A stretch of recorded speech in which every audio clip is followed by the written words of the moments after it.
Hey guys, welcome back to the channel. This is a story about what if Naruto becomes a bijuu Pokemon trainer. Before I start, please support for more amazing content and do consider subscribing to my channel and share this video with your friends. This is written by MercenaryGrax, link in description and support writer. Let's start the video. Chapter 1 New Discoveries. Naruto stared blankly at the ocean waves from aboard a ship. His thoughts were all over the place and he couldn't really make sense of everything that had happened. Nor was he even sure that his actions were the correct ones to take. He had considered simply sneaking aboard the ship and hiding out until it reached its destination, but he just couldn't bring himself to bother people like that if he was found out. So, he had asked the captain of the ship if he could board the ship and ride it until it reached its destination. Naruto didn't even care where he would end up, so long as he was away from the elemental nations. What led up to this, you might ask? Quite simply, it was a combination of everything he had been through. From the mistreatment of the villagers to the severe lack of training from his supposed senseis, he just couldn't take it anymore. Hell, Jiraiya had taken him out of Konoha 2 years ago and hadn't bothered to truly take the time to train him. The fucking Akatsuki were after his life, and Naruto truly hoped that Jiraiya would have taken the time to train him to the point he'd be capable of protecting himself. But no. Nobody truly gave a damn about him. At least nobody he could think of. Maybe there were 1 or 2 people back in Konoha that cared about him, but he couldn't really think of any. The final straw that broke the camel's back is the fact that, after Naruto became so fed up with being ignored by Jiraiya so he could go peep on women again, the blonde had blown up at Jiraiya and demanded he take training him seriously. Jiraiya had casually dismissed him and made a blunt statement about how, if Naruto had any talent, he'd consider taking him seriously. Sure, Naruto knew he wasn't the smartest person, but he worked hard and overcame all of his problems to the best of his ability. As Lee and Guy often said, people like Lee and Naruto were geniuses of hard work rather than natural-born prodigies. Hell, the prodigies often let that title get to their heads and became total jerks. Sighing, Naruto shrugged it off and took out a notebook from a seal he had inscribed onto his shirt. Taking a moment to think things over, he wrote down some basic information for the letter's recipient. By the time he was finished writing his letter, Naruto ripped the page out of his notebook and folded it up neatly. Closing his eyes for a time, he took some time to think on it before he made his decision. Opening his eyes again, he bit into his thumb to draw blood before he went through the hand seals for the summoning technique. Slamming his palm to the deck, he waited for the poof of smoke to disappear before staring at a small toad. Blinking a few times, the toad looked around for a moment before settling its eyes on Naruto. Hey Naruto. What's up? Dammit, I have a favor I'd like to ask you. First, I need you to tell Ma and Pa the truth about Jiraiya. The asshole never had any intention of seriously training me. He never cared. He'll try to get the toads to reverse summon me and I can't have that. So please, inform Ma and Pa not to carry out Jiraiya's will, okay? Naruto explained. Dammit frowned slightly and said, alright, Naruto. I can do that, no problem. What else do you need? Naruto handed the toad the letter he wrote for Tsunade. Afterwards, he reached up and removed the necklace from around his neck. Give these to Tsunade. Tell her I'm sorry, but I can't keep that promise. The letter will explain everything else to her. I can't do it anymore. The Akatsuki will kill me if I stay in the elemental nations. I needed Jiraiya to take training me seriously so I could become strong enough to protect myself and my loved ones. But nobody ever cared enough to take my training seriously. They all wrote me off as a lost cause. I'm not stupid. Not by a long shot. But nobody ever gave me a chance. I tried Gammatin. I really tried as hard as I could to push past all of it. But I've had enough. And informed Tsunade about that stupid promise I made to Sakura. Tell her to tell the bitch that she'll have to bring Sasuke back on her own. Because I'm not going to help her with that. Sasuke's a bastard and deserves to be punished for his crimes.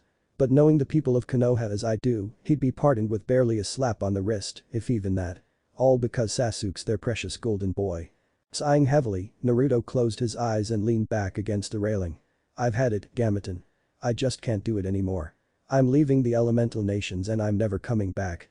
I don't know where this ship will take me and I don't care. Just so long as I'm left alone by these monsters, I'm happy. I hope I can make new friends and loved ones wherever I end up. And can I see you guys whenever I want? I love all of you. And Ma and Pa are like grandparents to me. I never had any and I'm not sure if my parents even loved me. Nobody would ever tell me anything. It hurts. So please, Gammatin, talk to Ma and Pa and deliver that message and the necklace to Tsunade. I know that she and Shizune cared about me, but I don't know if anyone else ever did. Gammatin patted Naruto's knee and said, you'll be fine, Naruto. I'll take care of everything. Hell, if I have any say in it, I'll try to tell them it's time to remove Jiraiya from our summoning scroll.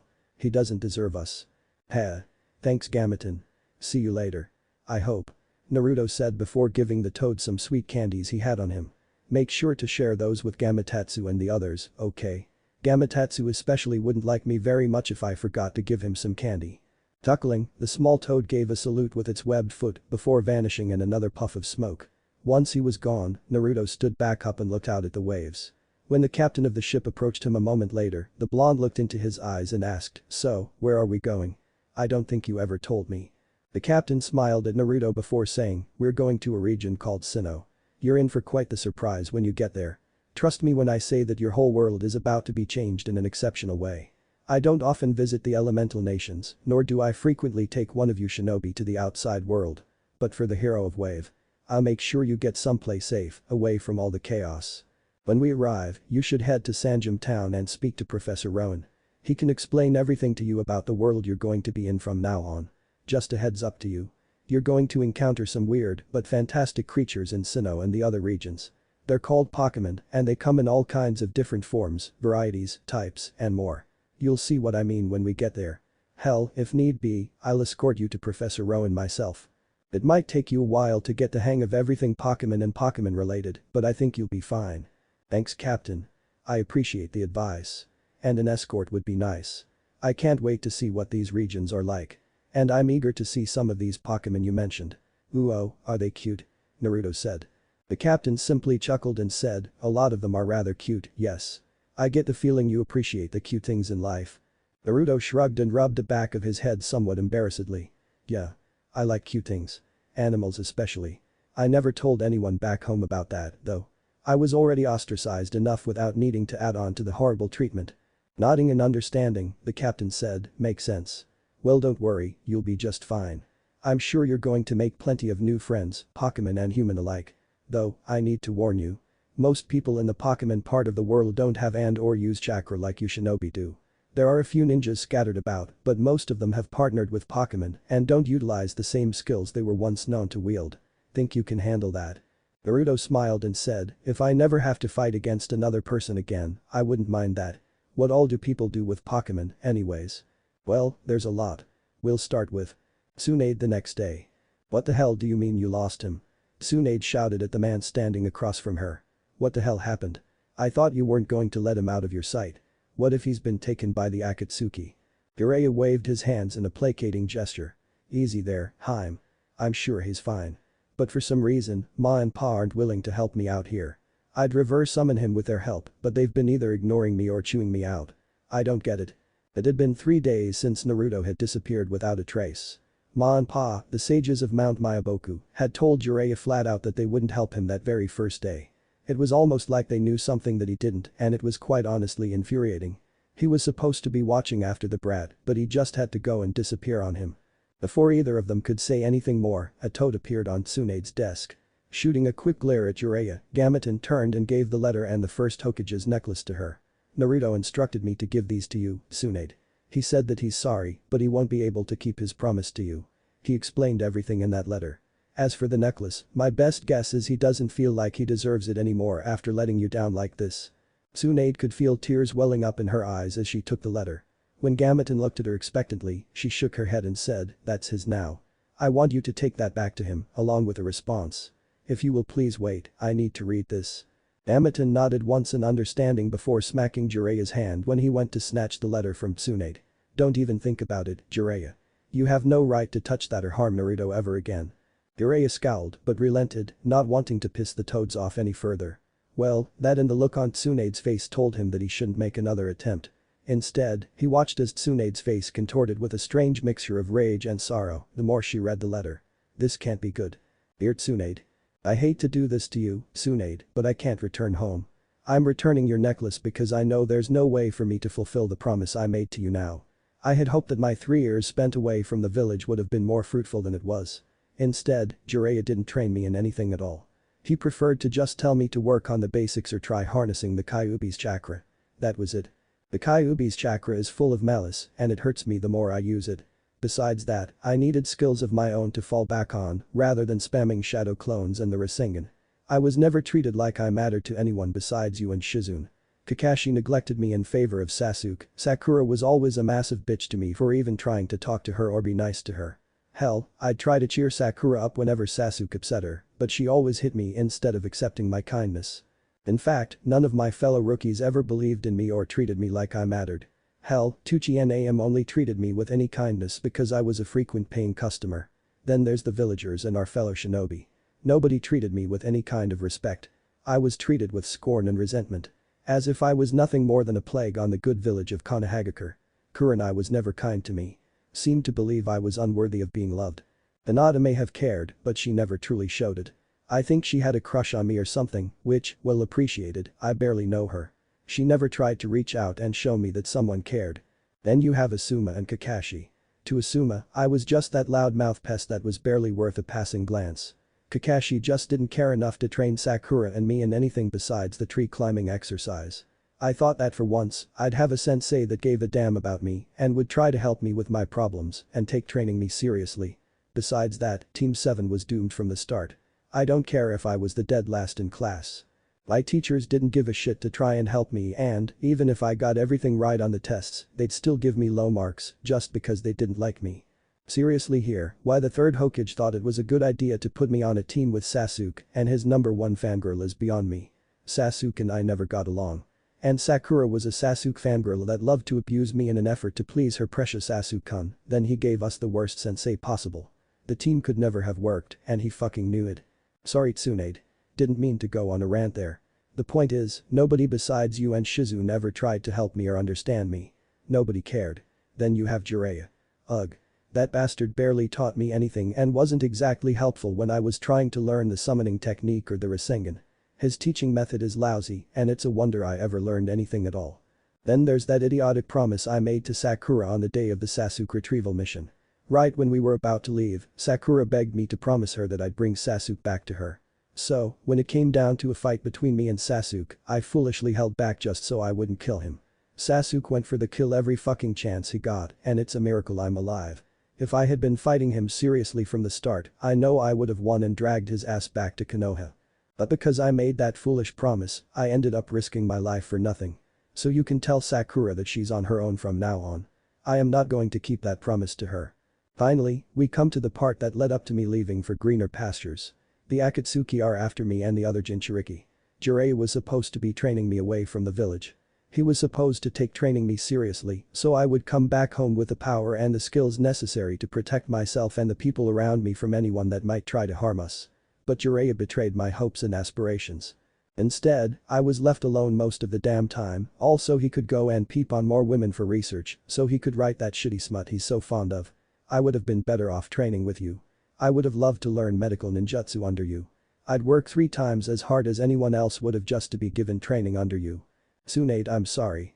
I love you as I would any true member of my family. I love you and Shizune both. Please don't forget that and don't forget me. I have no idea where I'm going to end up, but anywhere is better than life in the elemental nations. I'm eager to see what the rest of the world is like out there. And, at least this way the Akatsuki won't be able to find me. I don't have to worry about anyone else. No more Sasuke, no more Sakura, no more villagers wishing to get rid of me, it sounds like a wonderful time to me. But I'll really miss you 3. Taunton included, of course. You 3 are the only ones that truly mattered to me. And don't let Jiraiya read this. I don't trust him not to try and come after me. Oh. One last thing you should know.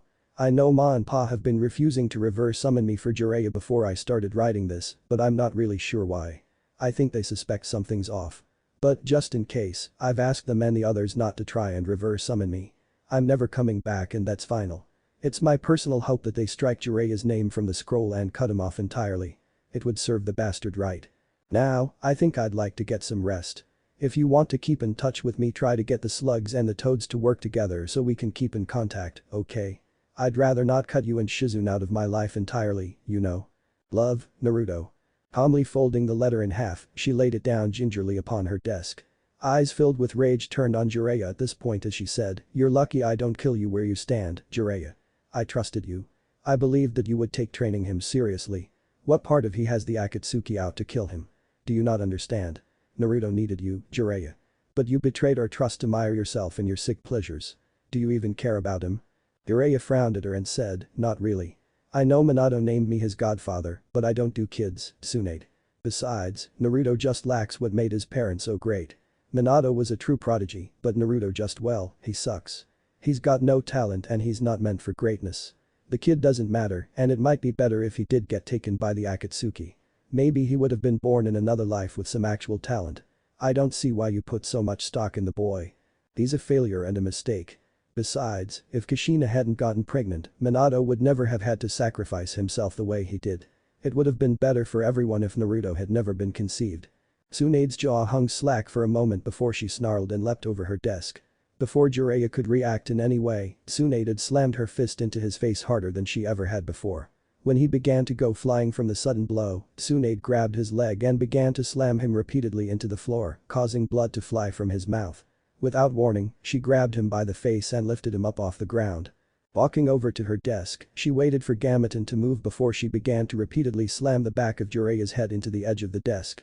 Even when his head split open from the repeated blows and he began to bleed profusely, she didn't stop. Afterwards, she dragged him outside, through the window, and proceeded to throw him with all her strength at the Hokage monument. Taking a moment to breathe slowly and calm down, she returned inside and called for Shizune. Once they were alone in her office, Tsunade activated the silencing seals and said, "Shizune, due to Jiraiya's negligence, Naruto has left the elemental nations. I don't know where he's going and I don't think he's even aware of his destination yet. Naruto is the only reason we even returned to the village. I already gave Jiraiya the worst beating of his life and I don't give a shit if he survives this or not. I want you to begin packing our things tonight. Once we learn where Naruto has gone, we're leaving to follow him. Now, get me Kakashi and Sakura. I think it's high time we have a much needed talk." Shizune nodded and said, "I expect you to tell me everything later, Tsunade-sama. I'll send word to Kakashi and Sakura to come here immediately. I assume they're in the hot seat as well." Tsunade nodded. "Oh, they're in very deep shit, Shizune. I should never have taken Sakura on as an apprentice after what I just learned. From now on, I'm done with her. She can kiss my ass for all I care. But I never liked her anyways and couldn't understand why you'd accept her as your apprentice. Pardon my language, but she's a bitch. Did you know Naruto confided in me the day before he left with Jiraiya? He told me that he never had an actual crush on that bitch. Everything he did was his way of trying to cheer her up and make her feel better about herself. It was better to pretend that he was stupid than to show people how capable he really is. Then there was the promise he made to Sakura about bringing Sasuke back unharmed. Even he admitted that it was probably the dumbest promise he's ever made. I lectured him quite sternly for that, by the way," Shizune said. "Now, I'll summon Kakashi and Sakura. I hope you really let them have it, Tsunade-sama." And with that, the black-haired medic left the room. Tsunade frowned to herself and thought, did he not feel comfortable talking with me about it? Naruto-kun. The door opening is what finally snapped Tsunade out of her temporary funk. When Shizune entered with Kakashi and Sakura, she was admittedly a little surprised to see Shizune shut the door behind her and take her place at her side. Shrugging it off, the busty blonde looked first at Kakashi and then at Sakura. "You arrived on time. That's good. Kakashi, your lack of any actual teaching has been brought to my attention. Your lack of care for your team has been noted as well. You will never take another team. I won't permit it and I'll get in contact with the fire daimyo to fill him in as well. As of this moment, you are demoted to Chunin in rank. As punishment for your negligence, you are going to be stuck on gate duty until I deem you fit for any other assignments. And, from now on, you're going to teach Naruto's peers everything you know. I want them to be ready to face the Akatsuki if need be." Kakashi's eye was wide and he squawked in disbelief. "What the hell? What on earth are you thinking, Hokage-sama?" Tsunade quirked a brow and said, "I'm thinking that you're a lousy sensei and a lousy person. I'm also thinking that you are my subordinate and have to do as I say. Now, I suggest you leave and take over for Izumo and Kitetsu. I think they've had more than enough of gate duty for the time being." Kakashi's eye narrowed into a glare before he turned and stormed out of the room. She's going to regret this. Left with Sakura, Tsunade looked into the eyes of her pink-haired apprentice. Before the blonde could say anything, however, Shizune suddenly spoke up. "Tell me something, Sakura. Where do you get off? You hurt Naruto so much in more than one way. Do you even care about him?" Sakura scowled at that and said, "Of course I do.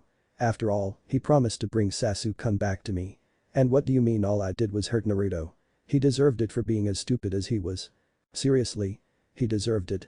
With how strong your punches are, you could have given him some serious brain damage with how often you struck him in the head. And it sounds to me like you only care about that promise you forced him to make you. Did you know that your fucking promise is what nearly got him killed out there? Sasuke was trying as hard as possible to kill Naruto-kun. But Naruto held back because of you. You rotten, uncaring, horrible little bitch. Naruto-kun deserves far better than the shit he's had to put up with here, especially from people like you. Shizune snarled out. Sakura was gobsmacked at everything she had just heard come out of Shizune's mouth. After it all finally registered, however, she moved to strike Shizune. However, on her approach, she was suddenly hit with her master's insane killing intent. Slowly turning to face Tsunade, she paled as she saw the righteous fury within Tsunade's eyes. Walking around her desk, Tsunade patted Gameton on the head gently for a moment before looking back at Sakura. As of this moment, you are no longer my apprentice. It was a mistake to ever take you on as my pupil. I will permit you to continue your work at the hospital, but you can find someone else to teach you. I want nothing to do with you anymore, Sakura Haruno. Tell me, why did you always abuse Naruto in such a way? What did he ever do to you? Because from what I heard, all he did was try to be nice to you. How do you excuse such behavior? Sakura looked absolutely mortified. However, after a moment, she scowled and said, that idiot kept pestering me for dates and was always annoying. That's why. Well, that and I hoped that it might make Sasuke-kun notice me for a change. It never worked, though. Still, he made me a promise to bring Sasuke-kun back and he needs to keep it. I refuse to let him go back on his word. Tsunade clenched her fist so hard that her knuckles turned white. So, that's all that matters to you. I see. No matter what, so long as he keeps his promise to you, you just don't give a shit about Naruto. Hell, Sasuke tried to kill Naruto. You saw the state he was in after trying to fulfill that ridiculous promise you forced him to make. Hell, if Naruto tried to keep his promise to you, it's very likely that Sasuke will kill him next time. Hell, I bet you anything that you honestly believe Sasuke would receive a full pardon for his crimes. And, like the idiots they are, the civilians might agree with you. But, if I had it my way, and I promise you I will, Sasuke will be branded a criminal and will suffer the penalty for his crimes. I will sentence him to death just like he deserves. But you can't do that. I won't let you hurt Sasuke-kun like that. Besides, it was that stupid curse mark's fault. You can't blame Sasuke-kun for what he did while under the influence. Sasuke-kun's innocent. Besides that, he's always been such a sweetheart to me. I just know he loves me, too. Can't you see we were meant to be together? Who are you to come between us like this? Sakura exclaimed. The fifth Hokage chuckled darkly and said, I'm the Hokage, little bitch. My word is law. And, just to ensure the message is read loud and clear, the next bingo book will include Sasuke Uchiha. And I'm going to make the condition that the only way we'll accept him back is in a casket. Mark my words, Haruno. Sasuke will die like he deserves. And just for the record, Sasuke's gay. He'd rather take it up the ass from his brother than get with any of you one of Kunoichi. You're a delusional piece of shit and I honestly hope you get what's coming to you sooner rather than later. Now get lost before I throw you through the window. Sakura scowled before she quickly turned to storm off. However, before she could make it more than a few steps, Shizune stepped in front of her. What the hell do you want? The pink cat asked angrily. Shizune scowled at Sakura right back. Before Sakura could even blink, a senbon dipped in Shizune's own volatile concoction was just millimeters from puncturing Sakura's eyes. You're damn lucky I don't ruin your career as a Kunoichi. Be glad you still have a use to this village other than being somebody's whore. I'm warning you now, bitch, that if you try to hunt down Naruto-kun with the purpose of dragging him back here. Leaning closer, Shizune smirked devilishly at the frightened teenager. I'll end you. And it won't be quick and easy. I guarantee that you'll regret pissing me off. Now, do be a dear and leave, just as Tsunade-sama said. Otherwise, I'm likely to kill you. Sakura didn't need to be told again. She quickly hurried out of the office. Once she was gone, Tsunade smirked at Shizune and said, there's definitely something you're not telling me. So what is it, Shizune? Are you interested in Naruto-kun? Shizune blushed prettily and glanced away. Maybe. I don't know. I know I love him, but I don't know in what way. I just want him to be happy and safe. He deserves so much better than the hand he's been dealt. So, I honestly hope he contacts us again soon so we can go after him. I refuse to let him out of my sight again once we do find him. Tsunade chuckled a bit and said, I see. Well, we'll be sure to pack up everything we need once we get home. Let's just hope he contacts us sooner rather than later.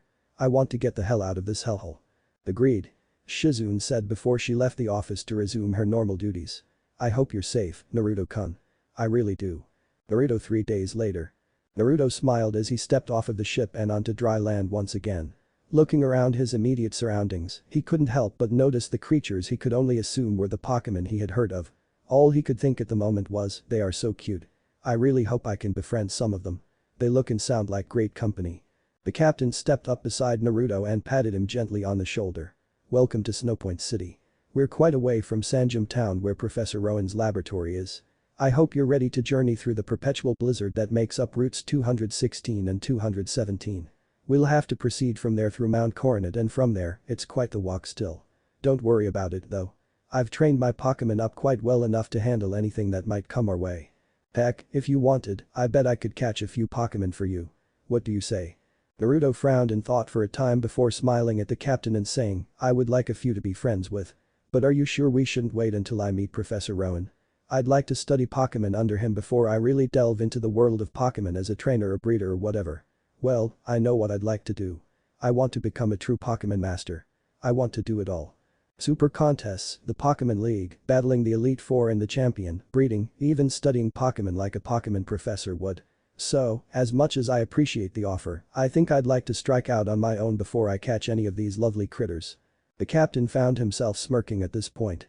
I suppose we'll just have to wait and see. You might see a Pokémon you really want. If you do, just say so and I'll do what I can for you. As for your dream to become a true master of Pokémon, I somehow get the feeling that you can actually pull it off. But there's far more out there than just the Sinnoh region. Once you're done in Sinnoh, be sure to let me know and I'll take you wherever you'd like. Personally, I'd recommend you check out the Galar region once you're done here. The wild area is a truly breathtaking sight to behold. For now, let me stock up on a few things at the Pokemart and then we can set off. Ooh. I want to see what a Pokemart is like. I'm coming with you, Mr. Captain. Naruto said before quickly catching up to the man who had begun to walk off. Question for you. Do they accept the money used in the elemental nations? If they don't, how am I supposed to make any money here? The captain smiled at Naruto and said, first, call me Richard. Second, they do not accept your old home's currency. They use a currency known as Poke Dollars. As for earning some spending money, there's a few ways you can go about doing that. The first is by battling and defeating other trainers. Whoever loses has to hand over some money. Not sure entirely why that rule was established, but whatever. The second way is by finding various things such as gold nuggets, pearls, and even mushrooms. You can sell those for the money you need. In fact, maybe I should take you to see the underground man in Eterna City. He can give you a kit that will allow you to enter the Grand Underground whenever you want. You can dig for a variety of items down there and then sell them once you're back on the surface. It would certainly make it easier for you to earn the money you need. But to start out, I'll give you some money to get you started. Okay. You do that for me? You're already doing so much for me, Richard. I don't want to just take from you without being able to give something in return. Naruto said, frowning a bit. Richard shook his head and led Naruto into the Pokemart. Don't worry about it. I can tell you've had things rough for a while now. I want to help get you back up on your feet again. Besides that, it's the right thing to do. And, since we'll be traveling together for a while, I think I'll go ahead and teach you all that I know about Pokémon. They have 18 different types that they can come in, and a lot of Pokémon have more than one type. Such as most flying Pokémon. I'll explain that to you on the road. For now, since we're at the Pokemart, I'll start with explaining the various items you're likely to find. Once you've earned a few badges from the gym leaders, stores will sell you more. But, since you're just starting out, you've got a limited selection of items available to you at first. Potions are a basic necessity, but they don't heal a Pokémon very much. When more stock becomes available to you, you'll want to invest in acquiring some Hyper and Max potions. Heck, when you can, I'd recommend buying a lot of full restores. Those are the best restorative items that money can buy. Anyways, moving on, we have the various Pokeballs for sale. The first thing you should know is that, by purchasing Pokeballs by multiples of 10, you'll be given a Premier Ball. So, say you were to order 100 Pokeballs. You'd be given 10 Premier Balls. Makes sense? Seeing Naruto nod, Richard smiled and began to collect a few items for the journey ahead of them. Premier Balls have the same chance of catching a Pokémon as regular Pokeballs do. They're just colored differently. Again, once you earn a few badges, you'll be able to buy a wider variety of Pokeballs. Ultra and Quick Balls will be the best that you can get your hands on. Then comes the various other items they'll have available to you. Repels will keep wild Pokémon away from you for a while. Max Repels will definitely help the most with that. There's also buffing items such as X Attack or X Defense, which will raise a Pokémon's different stats for a temporary amount of time in battle. As the names imply, X Attack will raise a Pokémon's attack power, while X Defense will help your Pokémon deal with physical attacks. There are also items that will permanently increase the various stats of your Pokémon. Calcium, iron, carbos, etc. By using these items, you can really toughen up your Pokémon. Then comes the TMs, or technical machines. By using those, you can teach your Pokémon a move such as Rock Climber Strength, which can be used outside of battle to certain effects. Then there's other moves they teach that can only be used in battle. These include Thunderbolt, Rain Dance, etc. Richard said. But right now, since I have 5 out of the 8 gym badges here in Sinnoh, I'm going to be purchasing some hyper potions and a few full heals just in case. You never know what you'll find throughout the various regions of the Pokémon world. It would be bad if my Pokémon were to faint out there. I think we'll be just fine once we reach Eterna City. The Pokémon in that area are much weaker than the ones around Snowpoint City and Lake Acuity. Richard explained. Naruto nodded in understanding. I see. Thank you very much for sharing all of that information with me. I really appreciate it. After paying for his merchandise, Richard left the Pokemart with Naruto. Walking with him back to the ship, Richard waved down his crew. Lads, I'll be escorting Naruto here to Sanjum Town. I'll be gone for a while, so I want you to make sure to resupply and take care of things here. Don't let me down now. Roger that, Captain Richard, the crew shouted before they hurried off to do their jobs. Once they were gone, Richard smiled at Naruto and walked with him out of Snowpoint City and to the Acuity lakefront. I hope you can handle the cold for a while. We're going to be walking through a veritable blizzard soon. Naruto chuckled dryly and said, well, I've been in the land of snow, but back then I had a cloak that helped shield me from the cold. Don't exactly have that now. So, I'm just going to have to tough it out. We'll see how it goes. Richard chuckled and said, I'm sure you'll be just fine. If not, there's a few kind souls who live on Route 217 that wouldn't mind parting with a few winter coats if need be. For now, let's just focus on getting to Mount Coronet. Once there, we'll have a much easier time of things. Roger that. Naruto said as he followed his newfound friend. Konoha. Tsunade scowled to herself as she listened to the civilians on the council gripe and complain about a variety of things. They weren't her main concern at the moment, however. The blonde could feel the elders, Danzo especially, eyeing her with a critical gaze. Unable to take it any longer, Tsunade slammed her fist down on the table and exclaimed, would you all just shut the fuck up already? Seeing she now had their attention, Tsunade smiled pleasantly at everyone before she turned to address Danzo and the other 2 elders. You asked a question before. Yes, Jiraiya is back in Konohagakure, and yes, he's in critical condition after pissing me the fuck off. As for Naruto-kun, he has gone missing. Unfortunately, we have no idea where he may be or if he's even still alive. You see, that's why Jiraiya is barely clinging to life right now. It was his duty to watch over, train, and protect Naruto Uzumaki. Instead, Jiraiya focused all of his time on his vices. Peeping on women in their most private moments for his precious inspiration, it was during one of these excursions of his that Naruto mysteriously disappeared. We have no way of knowing what's become of him. As far as we know, the Akatsuki might have abducted him. He might not even be alive anymore. When the civilians began to smile at this piece of news, Tsunade scowled in disgust and said, don't you monsters celebrate. Naruto-kun was the only thing protecting you and the other idiots of the village from not just the Kyuubi, but the other villages. You see, as much as I am loath to admit it, Naruto was our deterrent from war. Having the most powerful of the bijuu sealed into Naruto-kun made it a very risky move to try and attack our village. If word gets out that Naruto has disappeared, then we're essentially open season to our enemies. So, if you know what's good for you, you won't go spreading this news around. In fact, just to ensure none of you let it slip, I'm making Naruto's disappearance an S-rank secret. If you tell anyone, you forfeit your life. And unlike Hiruzen, I won't hesitate to follow through with your execution. Do you assholes understand me? Danzo scowled and said, so, because of Jiraiya's incompetency, we're in danger of war being declared once more. Let us hope that he learns his lesson from your beating if he survives. Do you think the Akatsuki have taken him? Tsunade shook her head and said, I don't know. Wherever he is, I just hope that he's okay. I'd send a search party out to his last known location, but unfortunately the trail has likely already gone cold. Amura frowned at this point and said, it might still be worth a shot. What if we sent Team Kurenai to take a look and see what they can find? They're the best trackers we currently have, after all. If they can't find him, then I'm afraid we don't have any hope of learning Naruto Uzumaki's whereabouts. The busty Hokage nodded and said, it's worth a shot. If that's all, I want to go and get things started. I'd like to find a way to protect the village, regardless of whether Naruto-kun is here or not. Shikaku spoke up at this point and said, if you need help from any of us, just let us know, Hokage-sama. Thank you. Tsunade said sincerely. Now, you're all dismissed. And remember, if you idiots don't keep your mouths shut and word gets out that Naruto is gone, I'll find out which one of you assholes let it slip and kill you. She said, smiling at the civilian side of the council. Needless to say, they shivered in fear before quickly hurrying out of the room. Once she was back in her office, Tsunade requested that the Anbu go and retrieve Team Kurenai for her. As soon as they arrived, the busty blonde looked into their eyes, one at a time. You might have heard by now that Jiraiya is back in the village. You might even be wondering where Naruto is. What I'm about to tell you is not to be repeated to anyone else.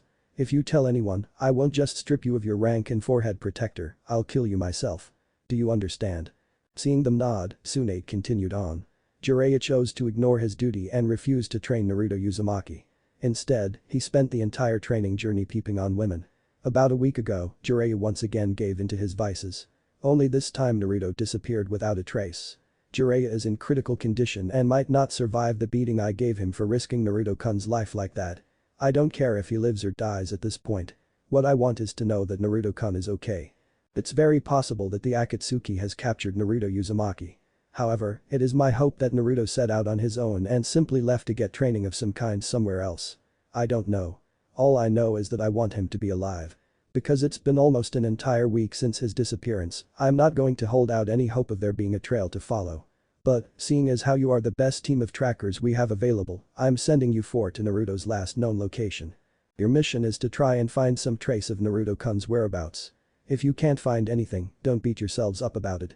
It wouldn't be your fault after all. If anyone's to blame for Naruto-kun's sudden disappearance, it's Jiraiya. Hinata was shaking at this point and covered her mouth with her hands. And Naruto-kun? Am missing?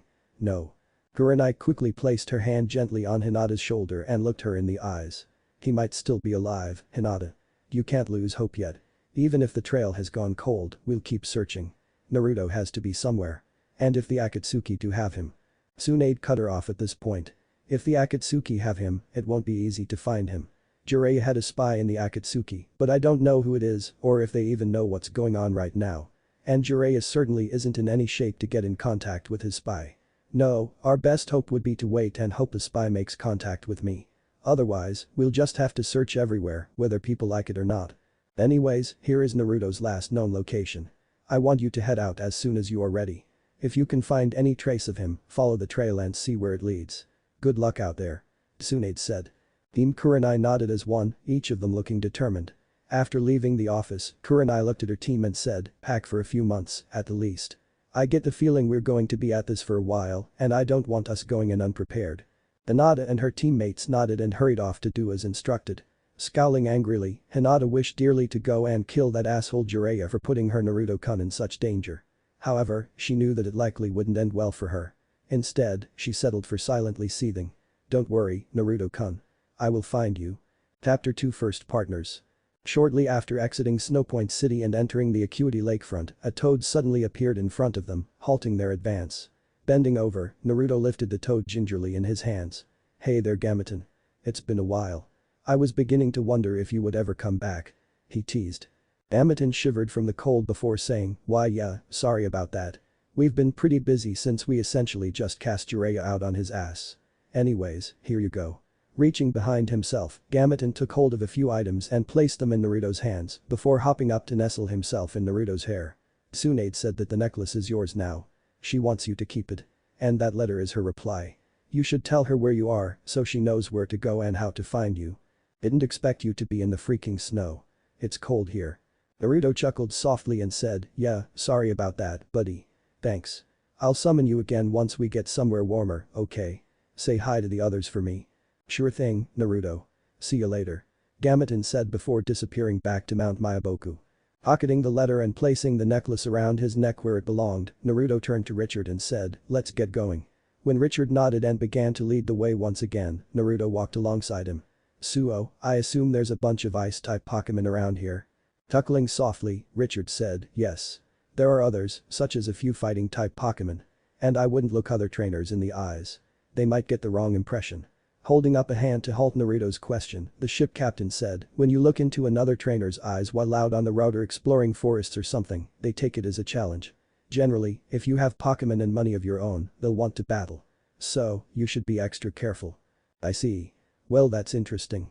Thanks for the warning. And I see what you mean about the blizzard. Holy crap that storm looks nasty.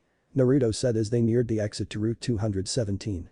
Shivering slightly at the mere sight of it, he looked to the captain and asked, we really need to go through here? Richard chuckled and said, yep. Don't worry, we'll be just fine. Just be careful not to sink into the snow. Some parts of Route 217, the snow is deep. I'll guide you along the path so you don't go sinking into the snow. First, though, did you notice the Pokemon as we walked past? What did you think of them? Naruto glanced back at the Acuity lakefront and smiled. They're really cute. Even that wicked-looking one. What's its name? Sneasel. They're like tricksters, of a sort. And they're definitely vicious if crossed. Sneasels are especially prone to stealing eggs from other Pokemon and devouring them. And be careful when approaching one, as they had large claws and they are not afraid to use them. Richard explained. I see. But they're still so cute. I'd love to catch one someday. And no, I'm not asking you to catch one for me. Naruto said, smirking at Richard. I'll catch one myself someday soon. That's a promise. Chuckling softly, Richard simply nodded and began to lead the way through the blizzard that encompassed the entirety of Route 217. As they walked along, Naruto realized that the snow was definitely impeding their progress. Some areas were certainly deeper than others, while the rest of the snow was fairly easy to walk on and keep your footing. Naruto just knew that if it wasn't for Richard showing him the way, he'd fall deep into the snow and would likely take forever to warm up again. As they walked along, Naruto saw a number of other people training or skiing or whatever the heck else they were doing. He wasn't quite sure, but he did think that the black belt he saw was probably colder than he currently was, and that was saying something. At least everyone else appeared to have bundled up in warmer clothes. Shaking these thoughts off, Naruto continued following along after Richard, who stopped at one point to glance back at him. What's up, Richard? Richard motioned towards a cabin not too far from their current location. Do you need to take a rest? They are kind people and won't mind a little company for a while. Naruto shook his head and said, I'm actually doing alright. Thanks for the offer, though. I'd rather we just get through this blizzard and reach that mountain. Even if it's cold in there, it's bound to be much better inside than out here. Richard smirked and said, very well, then. Don't complain about it being too cold later, though. Naruto chuckled dryly at that, but didn't disregard what Richard had just said. Roger that. Let's keep going. I want to see what Pokemon are around. I'm really looking forward to seeing them. The captain chuckled again and said, you really are going to love everything Pokemon related, aren't you? But of course. I don't care if they're disliked by other people or if most people might call a Pokemon ugly. I'll still love them and think they're all cute and wonderful in their own ways. That's a promise. Naruto said, grinning from ear to ear. Richard smiled kindly at his friend. Glad to hear it. I love Pokemon. They're such wonderful creatures and they're each special in their own, unique ways. I know that I'm looking forward to hearing about your many exploits. I believe you when you say you'll become the one, true Pokemon master. Thanks, Richard. Naruto said as they gradually made their way through the snow. After some time, the blizzard began to settle down and he realized that they were nearing the next area. When they finally reached the next route, Route 216, Naruto breathed a sigh of relief. Whew. It's not too bad here. Much better than wandering through that blizzard. He said with a chuckle. Richard nodded and proceeded towards the tall grass nearby. As they walked along, Naruto noticed something that bothered him a great deal. That poor Pokemon. It looks like it's freezing and that Sneasel is picking on it. Naruto said before he hurried forth and lightly thwacked the Sneasel in the back of the head. When it turned to glare at him, Naruto said, bad Sneasel. Don't be so mean. The Sneasel looked into Naruto's eyes for a time before saying something that Naruto couldn't understand. After a few moments, the Sneasel complied and left to go about its day. Turning back to the shivering Pokemon, Naruto knelt down and pulled it into a hug. You poor thing. You're so cold. Come on, let's get you somewhere warmer, okay? When Naruto walked up to him, holding a Pokemon in his arms, Richard chuckled a bit and said, seems you've befriended a Snorant. A female one, at that. They're usually found shivering like that. It's perfectly normal for them, but I'm glad you're looking out for it. I know you said you don't want to catch any Pokemon along the way, but in this case, I'll give you a choice. Handing Naruto a Pokeball, he said, try seeing if she'll enter it on her own. Naruto frowned for a moment before looking at the Snorant in his arms. Sighing softly, he held the Pokeball close to her and said, I won't make the choice for you. If you want to come with me, then I'll be glad to have you. Otherwise, I'll release you back into the wild and leave you alone. Okay? Just so long as you're happy with your decision and will be safe, that's what matters to me. The Snorant looked up into Naruto's eyes for a time, almost as if it was searching for something within them. After some time, she nudged the Pokeball and allowed it to take her in. After hearing a click, Naruto smiled before releasing Snorant from the confines of the Pokeball. Thank you. What would be a good name for you, I wonder? What do you think of Frosty? The now named Frosty offered its best smile before closing its eyes and relaxing in Naruto's embrace. When she finally dozed off in his arms, Naruto chuckled a bit before looking at Captain Richard. Thank you, Richard. I really appreciate this. No problem. I'm just glad you didn't decide to be stubborn and accepted a Pokemon early. He teased good-naturedly. Let's take a brief rest in the cabin over there. It's open for everyone and you'll often see trainers resting inside. There's even a few beds to sleep in and recover if needed. Naruto chuckled softly and said, thanks. That sounds wonderful. What do you think, Frosty? Want to relax for a while? Frosty seemed to smile at her new master as she continued to shiver endlessly. The poor thing may be an ice-type Pokemon, but she seemed to be forever freezing. However, as this was normal for Snorance, Naruto didn't question it any further.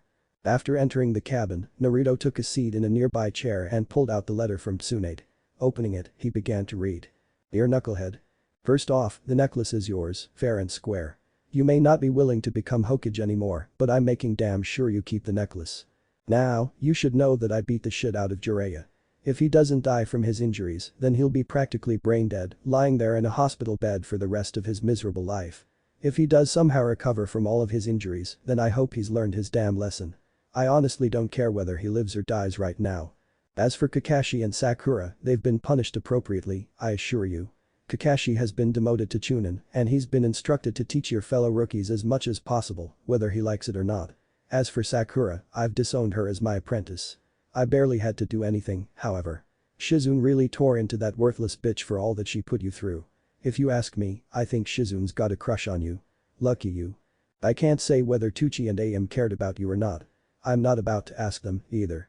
As for your fellow rookies, I knew they didn't seem to think of you very highly.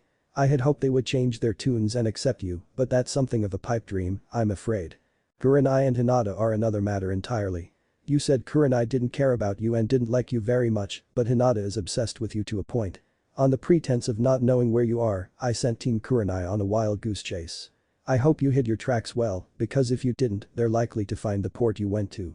I get the feeling that Hinata will come to the realization on her own that you're no longer in the elemental nations. I have no idea what to expect from her once she finds out. However, by that time, Shizune and I will be long gone. You might be wondering what I mean by that. Well, kiddo, the two of us, well, Taunton too, will be following you to wherever you went. You just need to tell me where we need to go upon leaving the elemental nations. So you'd better tell me in your next letter. I don't know what the hell the third was thinking when he put you three together on a team. I agree with you that it was doomed from the start. I honestly think Sakura was the worst member of the team, but Kakashi and Sasuke really give her a run for her money in that regard. As for that promise you made to the bitch who shall not be named, consider it null and void. There's no reason for you to ever uphold that promise. I honestly can't understand why you made such a stupid promise to begin with. Trying to keep to that promise while trying to avoid killing Sasuke was just pure idiocy on your part. Sorry, but it's true. As for the Akatsuki, I highly doubt they'll pursue you now that you're no longer here. They'll likely try to find some kind of alternative to extracting it from you for whatever stupid reason they have in mind. Why didn't you ever tell me you were interested in learning under me, huh? I would have gladly done whatever I could to help you. Of course, we'd really need to fine-tune your chakra control. Medical ninjutsu is hard enough to learn already. A rare few really take to it, but in your case, it might be insanely difficult. Still, it's worth a shot, right? Brat, the three of us love you too. You're a very important member of our family. Which is why the three of us will be leaving Konoha. You just need to tell us where you are and we can join you. So don't you dare forget. Naruto, we love you and all we want is for you to be safe and happy. We'll join you as soon as we can. Don't you go forgetting about us. Love, Tsunade. Naruto blinked a couple of times after he finished reading the letter. Dang, she must have been pissed to do that to Jiraiya, Kakashi, and Sakura. And Shizune having a crush on me sounds kind of far-fetched, but I won't complain if it's true. And she's willing to teach me? Looking at the captain, he asked, would it be alright to bring Tsunade, Shizune, and Taunton here to Sinnoh? I trust you and your judgment, Richard. In fact, you're the only one I'd trust to ferry them across the ocean and here to the Sinnoh region. Richard made a show of thinking it over before he noticed the pleading look in Naruto's eyes. Chuckling to himself, he said, of course I'll bring them here. And it might be better to dock in Canalave City next time. It's far closer to the location you'll be staying at for the foreseeable future. You ninja can walk on water, right? If so, it'll be a short trip from there to Sanjim town. Naruto's brow quirked upward and he asked, and we couldn't take the easy way, why exactly? Richard shrugged and said, well, we had supplies to bring to Snowpoint City as well as the battle zone. Besides that, I wanted you to understand the world of Pokemon for yourself rather than just take you directly to your destination. Besides, you've already made a friend. And she seems rather attached to you, too. Naruto shrugged and said, wasn't complaining. I was just curious. When do you want to set out? It's getting a bit dark out, but we can easily make it through Mount Coronet and to Route 211's west side. If you want, we could rest at the Pokemon Center once there. They have rooms available for traveling trainers. Richard explained. I'm cool with that. Alrighty, I think we've dallied here enough. Let's move. Naruto cheered, pumping his fist into the air with a large grin on his face. What amused Richard is the fact that Frosty appeared to be mimicking her new master's exuberance. I swear, this kid's something special. I honestly believe he'll make a fine Pokemon trainer. And I really think he can become the ultimate Pokemon master if he's set on that goal. Team Kurenai? Honestly, I kind of hope we don't find him. He is such a bad influence on Hinata. Besides that, if he's gone, Hinata will finally have room to grow, rather than always standing in his shadow. Still, we were given a mission, so we'll just have to hope for the best. Kurenai thought to herself as she watched her young Chunin get to work. Hinata, on the other hand, was scowling fiercely. She knew quite well just how her sensei felt about Naruto. It wasn't exactly her best-kept secret. Just like her relationship with another woman, one Yugao Yuzuki, wasn't hidden well either. So many times she had wanted to confront Kurenai about her hatred of Naruto Uzumaki, but each time she tried to psyche herself up to do it, she suddenly felt the weight of the world on her shoulders and couldn't even speak. It was so very frustrating. Still, now that her Naruto-kun was gone, she was pissed. No longer would she be a shy little wallflower. No, she would wreck people's shit and step on toes to get what she wanted. However. Kiba frowned deeply and said, we can't make heads or tails of this. We've picked up a faint scent similar to Naruto's, but it splits off in over a dozen different directions. There's no way for us to track him. Hinata frowned deeply and shook her head sadly. Same. I have no idea where he went from here. He sure covered his tracks well. However. Sinnoh frowned and said, I've got a faint trail, but it's unclear which direction he left in. Looking at Hinata, he frowned slightly and asked, what are you trying to say, Hinata? The Hyuga era scowled and said, I get the feeling Hokage-sama is hiding something from us. Something she doesn't want us to know. And I think it has to do with Naruto-kun. Kurenai frowned at her pupil and said, it's not a good idea to slander the Hokage in such a way, Hinata. Besides, she's allowed to keep her secrets. It's better this way, anyways. Before her sensei could say anything more, Hinata clenched her fists tight and began to slowly approach her sensei. Without a word, she reared back her fist and slammed it squarely into Kurenai's face. Don't think I'm blind to your hatred for Naruto-kun. I love him. If you can't accept that, then you can kiss my fine ass. I don't know what the hell your problem with him is, but he hasn't done anything to you and you know it. You just view him as a problem because I care about him. Nobody is good enough for me, right, sensei? You'd prefer to coddle me and keep to this image you've come up with than face the facts. Here's a fact for you, sensei. You will never keep me from Naruto-kun. If I have to, I'll ask Hokage-sama about Naruto-kun and hope she answers me truthfully. Otherwise, I'll head out to find him myself. I don't give a damn if I get labeled a missing nin. I will find him. If that means I have to walk to the front door of the Akatsuki and butcher every last one of them to get my Naruto-kun back, then you can bet I'll do it without hesitation. But I don't think he was captured. I have a feeling he's just left, but I don't know why. My best guess is it has something to do with why Tsunade-sama nearly killed Jiraiya. He'll be lucky if he survives. And you know what? I don't care. If he hadn't been such a neglectful son of a bitch, Naruto-kun would still be here. So fuck Jiraiya, fuck you, and fuck everyone that thinks badly of him. I have fucking had it already. I'm going back home and I'm confronting Hokage-sama. I want the truth and I'll get it one way or another. Hiba and Sinnoh blinked in shock before quickly hurrying up to Kurenai and helping her to her feet. Are you okay, sensei? Kiba asked worriedly. Kurenai stared at the retreating figure of Hinata. A pained expression was on her face as she tried to come to terms with what had just happened. I'll be fine. What the heck has gotten into her? I've never seen her like this before. Sinnoh frowned and said, her love for Naruto runs deep. Her loyalty to Naruto most likely trumps that of her loyalty to the village. With how her clan has treated her all this time, it's no wonder that she'd have some pent-up anger that was just waiting to be unleashed. I have a feeling that, if Hokage-sama hadn't done it herself, Hinata would likely cripple or even kill Jiraiya. A true maiden in love, only in a different sense of the term. Kurenai scowled and said, Naruto is no good for her, though. She deserves so much better than that troublemaker. Why can't she understand that? Hiba frowned at his sensei and said, I believe the same, but you can't try to force her to be with someone else. There's something Hana said to me before, and I think it holds true here. The heart wants what the heart wants. Hinata has always loved Naruto, and that's not about to change just because you don't like him. You may be our sensei, and you may be fond of her, but if you ask me, she needs to be with Naruto.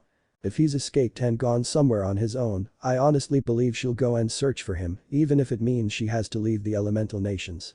If you can't support her, then I'd recommend leaving her alone for a while. Kurenai frowned to herself before saying, I can't support her choice. I'm sorry, I really am, but she deserves far better than the likes of Uzumaki. Sinnoh frowned and shook his head in disappointment. Without a word, he followed after his teammate. Such bigotry. You are better off wherever you've gone, Naruto. I hope you'll be happy wherever you are. Naruto. Upon entering Mount Coronet, Naruto had adorned one of his brightest smiles to date. We're finally out of the cold. He had declared excitedly. Now, here they were, exiting the mountain through the western exit that led into the west side of Route 211. They had barely exited the mountain when the duo spotted a wounded Chingling off to the side in a small patch of tall grass. Hurrying over to it, Naruto lifted the bell Pokemon into his arms and looked it over carefully. The poor bell had scratches and bite marks littering its body, and it looked to be barely conscious. Frowning at this, Naruto turned to his friend and asked, any idea what did this? Richard frowned as he brought a hand up to stroke his chin. Those don't look like the kind of wounds you'd receive from any of the Pokemon around here. My guess is a trainer passed by, didn't want it, and proceeded to deal with it, so to speak. The problem is, you'd have to go out of your way just to get over here. HMPH, probably trying to find a Pinita or a Meditite or something around here and got fed up with never finding them. Or they could have lost to one of the trainers around here and decided to take out his frustrations on this poor Chingling. Come on, pick him up and we'll hurry to Eterna City's Pokemon Center. Naruto nodded and proceeded to call out his Snorant. Just in case, I want you to watch over us, okay Frosty? When Frosty nodded in response, or rather what he assumed was a nod and not her usual shivering, Naruto smiled down at her. Thank you. I still don't know what moves you know, but I trust you to protect us all the same. Richard smiled and said, at the moment, she probably knows at least a few moves. From my recollection of Pokemon and their moves, I think she probably knows Powder Snow, Astonish, Leer, Double Team, Ice Shard, Protect, Icy Wind, and or Frost Breath. It depends on how strong she is. If she was just born recently, it's entirely possible that she only knows Powder Snow and Astonish. Neither are weak moves, but they aren't the strongest, that's for sure.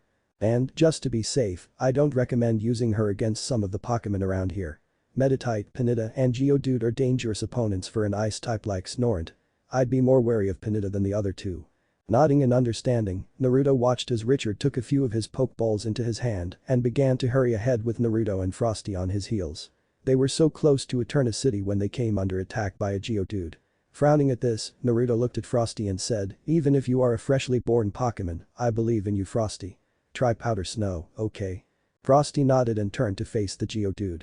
It was slightly faster and attempted to use a rollout attack, only for Frosty to dodge and unleash its Powder Snow attack on the rock ground type Pokemon.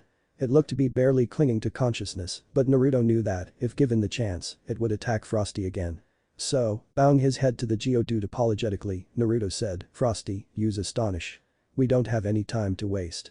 Before the Geodude could retaliate in some way, it was hit by Frosty's attack. Kneeling down at the unconscious Geodude, Naruto pet its rocky body gently and said, I'm truly sorry for this. Just get some rest, okay? You'll feel better in no time, I'm sure. And with that, Naruto, Frosty, and Richard hurried ahead into Eterna City. As they passed a stone monument on the hill above them, Naruto couldn't help but stare at the carving for a time. The monument appeared to take up the majority of the hill and depicted two Pokemon, though he didn't know what they represented or what exactly their names were. Shaking it off, Naruto followed his friend into the Pokemon Center. Once there, Naruto hurried up to the counter with a wounded Chingling. Nurse. Please, help this poor Pokemon.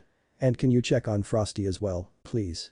This poor thing was dinged up pretty badly outside of Mount Coronet. The nurse, a woman with many siblings that all resembled one another, said, sure, we can do that easily. They'll be right as rain in no time. Just give me their Pokeballs and we can get started. Naruto blinked and said, I haven't actually caught this Chingling yet. I just saw a wounded Pokemon and wanted to help. The nurse, a woman by the name of Joy, said, it's okay. I'm sure he'll love to see you when he wakes up. As for your Snorant, she'll be just fine, I promise. Naruto nodded and handed her Frosty's Pokeball, as well as the Chingling. Turning down to Frosty, he said, return to your ball for now and rest up, okay Frosty? I think we'll stay the night, so I'll be seeing you soon, that's a promise. Okay. Frosty nodded and returned to her Pokeball. Afterwards, Nurse Joy hurried to get both Pokemon cared for. Snorant would be easy and only required her pokeball to rest on the machine for a brief period of time. The Chingling, however, required immediate medical attention or else it was likely to sustain severe damage if left on its lonesome. Richard walked up to his friend and placed a hand gently yet firmly on his shoulder. "Everything will be fine. I'll go and prepare our room for the night. And, just in case, here's another pokeball. If Chingling wants to come with us, you'd better be ready to make him part of your team," he said before walking off. Left on his own, Naruto frowned slightly and mumbled to himself, "If only I knew some form of medical ninjutsu." It was at this point that a rather tall woman, standing almost even with him, walked up to him, a charming smile on her face. "I wouldn't worry too much. Pokemon are brought in with all kinds of injuries and afflictions, and they always leave perfectly healthy, once again. Tell me something, are you new to the region? You look foreign to me." Naruto turned and got a good look at the beauty beside him. She had long flowing blonde hair, some kind of black hair ornaments in her hair, and clad in mostly black. Looking into her eyes, he muttered, "Such pretty eyes." The woman giggled a bit and said, "Thank you. But you didn't answer my questions. Perhaps it would help if I introduced myself first. I am Cynthia. It's a pleasure to meet you, Mr. Oh. Naruto. Naruto Uzumaki. It's nice to meet you, Cynthia. And yeah, I'm a foreigner. I actually came here from a very, very far land," Naruto explained. Cynthia smirked at him and said, "I could tell. You're a shinobi, aren't you? What brings you out into the big vast world?" Naruto blinked and said, "Why yeah. I didn't realize people outside of the elemental nations knew about us." The beautiful blonde shook her head and said, "Most people aren't even aware that the elemental nations exist. There's a few around the various regions that are familiar with them, however. I've personally never been to that part of the world, but I have met the occasional few that left to seek a new home in our part of the world. Usually, they have a good reason for leaving. So, what brings you here?" Naruto frowned and motioned for Cynthia to follow him. Sitting on one of the couches nearby, he smiled sadly at her and said, "I didn't really have much of a choice. I couldn't really call a place like that home. Nobody really cared besides a few people. Worse is the fact that I was being hunted and needed to either get strong enough to defend myself or leave and hope nobody tried to follow me. But, like I said, nobody really cared enough about me to help me become stronger. So, in an act of self-preservation, I chose to leave the elemental nations. I didn't know where I was going or what might happen to me, but it's all worked out somehow, and I'm grateful for that. Captain Richard's been really kind to me as well. I dunno. I wish somebody back there had cared enough to want to keep me safe and healthy. It feels like they were all hoping I'd just die on a mission someday. It's frustrating to think about, but it's highly possible. Nobody even told me who my parents were. I'm pretty sure some people knew exactly who they were, but nobody wanted me to know." Sighing softly, he looked into Cynthia's eyes and said, "I don't even know why I'm telling all of this to you. You're a complete stranger, for the most part. But I feel comfortable with you, like you can be trusted. And my instincts are usually correct, so here I am, spilling my guts to you." The two of them shared a brief laugh at that. After a moment, Cynthia frowned sadly at him and asked, "You're a Jinchuriki, aren't you, Naruto Uzumaki?" Naruto's eyes widened and he nearly shouted, How could you know that?" "Okay, scrap that," he was shouting. Cynthia giggled and motioned with her hands to quiet down. Afterwards, she rested her hands in her lap and smiled kindly at the spiky-haired blonde. There are two others that came to this part of the world to escape their cruel realities. One was a dark-skinned girl named Fu. The other was from a village she called Kumagakure. Her name is Yujito Nai. Last I heard, Fu had gone to Kanto to challenge the gym leaders there. Yujito went to Galar. I think she actually wanted to help research Pokemon more than anything else. I'm sure that you will meet them both someday. I'm sure seeing another of their ilk will warm their hearts." Naruto smiled and had to wipe some tears from his eyes. "Thank you for telling me all of that, Cynthia. It means a lot to me. I can't wait to meet them. I just hope we get along," he said with a chuckle. "Yes, I am a Jinchuriki. I hold the Kyuubi no Yoko within me. We haven't really gotten along before, but now that we're safe from our pursuers, I think we'll be able to work together to figure things out. It's my hope that the Kyuubi and I can become friends." I honestly don't know what he wants, though. Well, that's not true. He'd love to be free again. If I knew of a safe way to let him out, I would. Nobody, not even a bijuu like him, deserves to be caged like a wild animal. So I'll try to extend the olive branch and see what he thinks. Cynthia nodded and said, "Of course. How about I wait with you, for the time being? I'm curious to see what becomes of the Chingling you rescued. I can tell that Snorant of yours is already quite fond of you. In fact, when you become an official trainer and we meet again, I think I'll give you something nice. I'm sure you and your Snorant will like the present I intend to give you." Naruto tilted his head to the side somewhat cutely and asked, what exactly is it that you want to give us? Cynthia smirked and said, that's a secret. Besides, it gives you a reason to look forward to our next meeting, Naruto Uzumaki. Naruto simply chuckled and nodded his head in agreement. True. And thanks for staying by my side like this. It's nice to have someone to talk to about everything. Of course. You're going to be just fine here, Naruto. I truly believe that. Cynthia replied. Afterwards, they continued to chat, waiting patiently for what they hoped was good news. 2 hours later. Naruto and his newfound friend, Cynthia, were happily chatting away with one another. At one point, she had called out her spiritomb and showed it to him. Naruto had immediately given the ghost archetype Pokemon a hug and told it how cute it was. This caused Cynthia to giggle a bit and smiled when her Pokemon took such a liking to Naruto. Their conversation was interrupted when Nurse Joy approached them. Looking into her eyes, Naruto asked, how are they? Are they both well? Joy smiled at him and said, your Snorant is in wonderful condition and will be just fine. As for Chingling, there will be scars on its face, but he's in no danger. I have your Snorant right here. Handing him the Pokeball that held Frosty, she said, if you'd like, I can take you to see him. He's just fine now and I'm sure he'd like to meet his savior. Naruto nodded and said, of course I'd like to see him. Cynthia, do you want to come, too? Cynthia smiled kindly at him for a moment before shaking her head. Well, I'd love to see him, I have to be on my way. It was really nice meeting you, Naruto.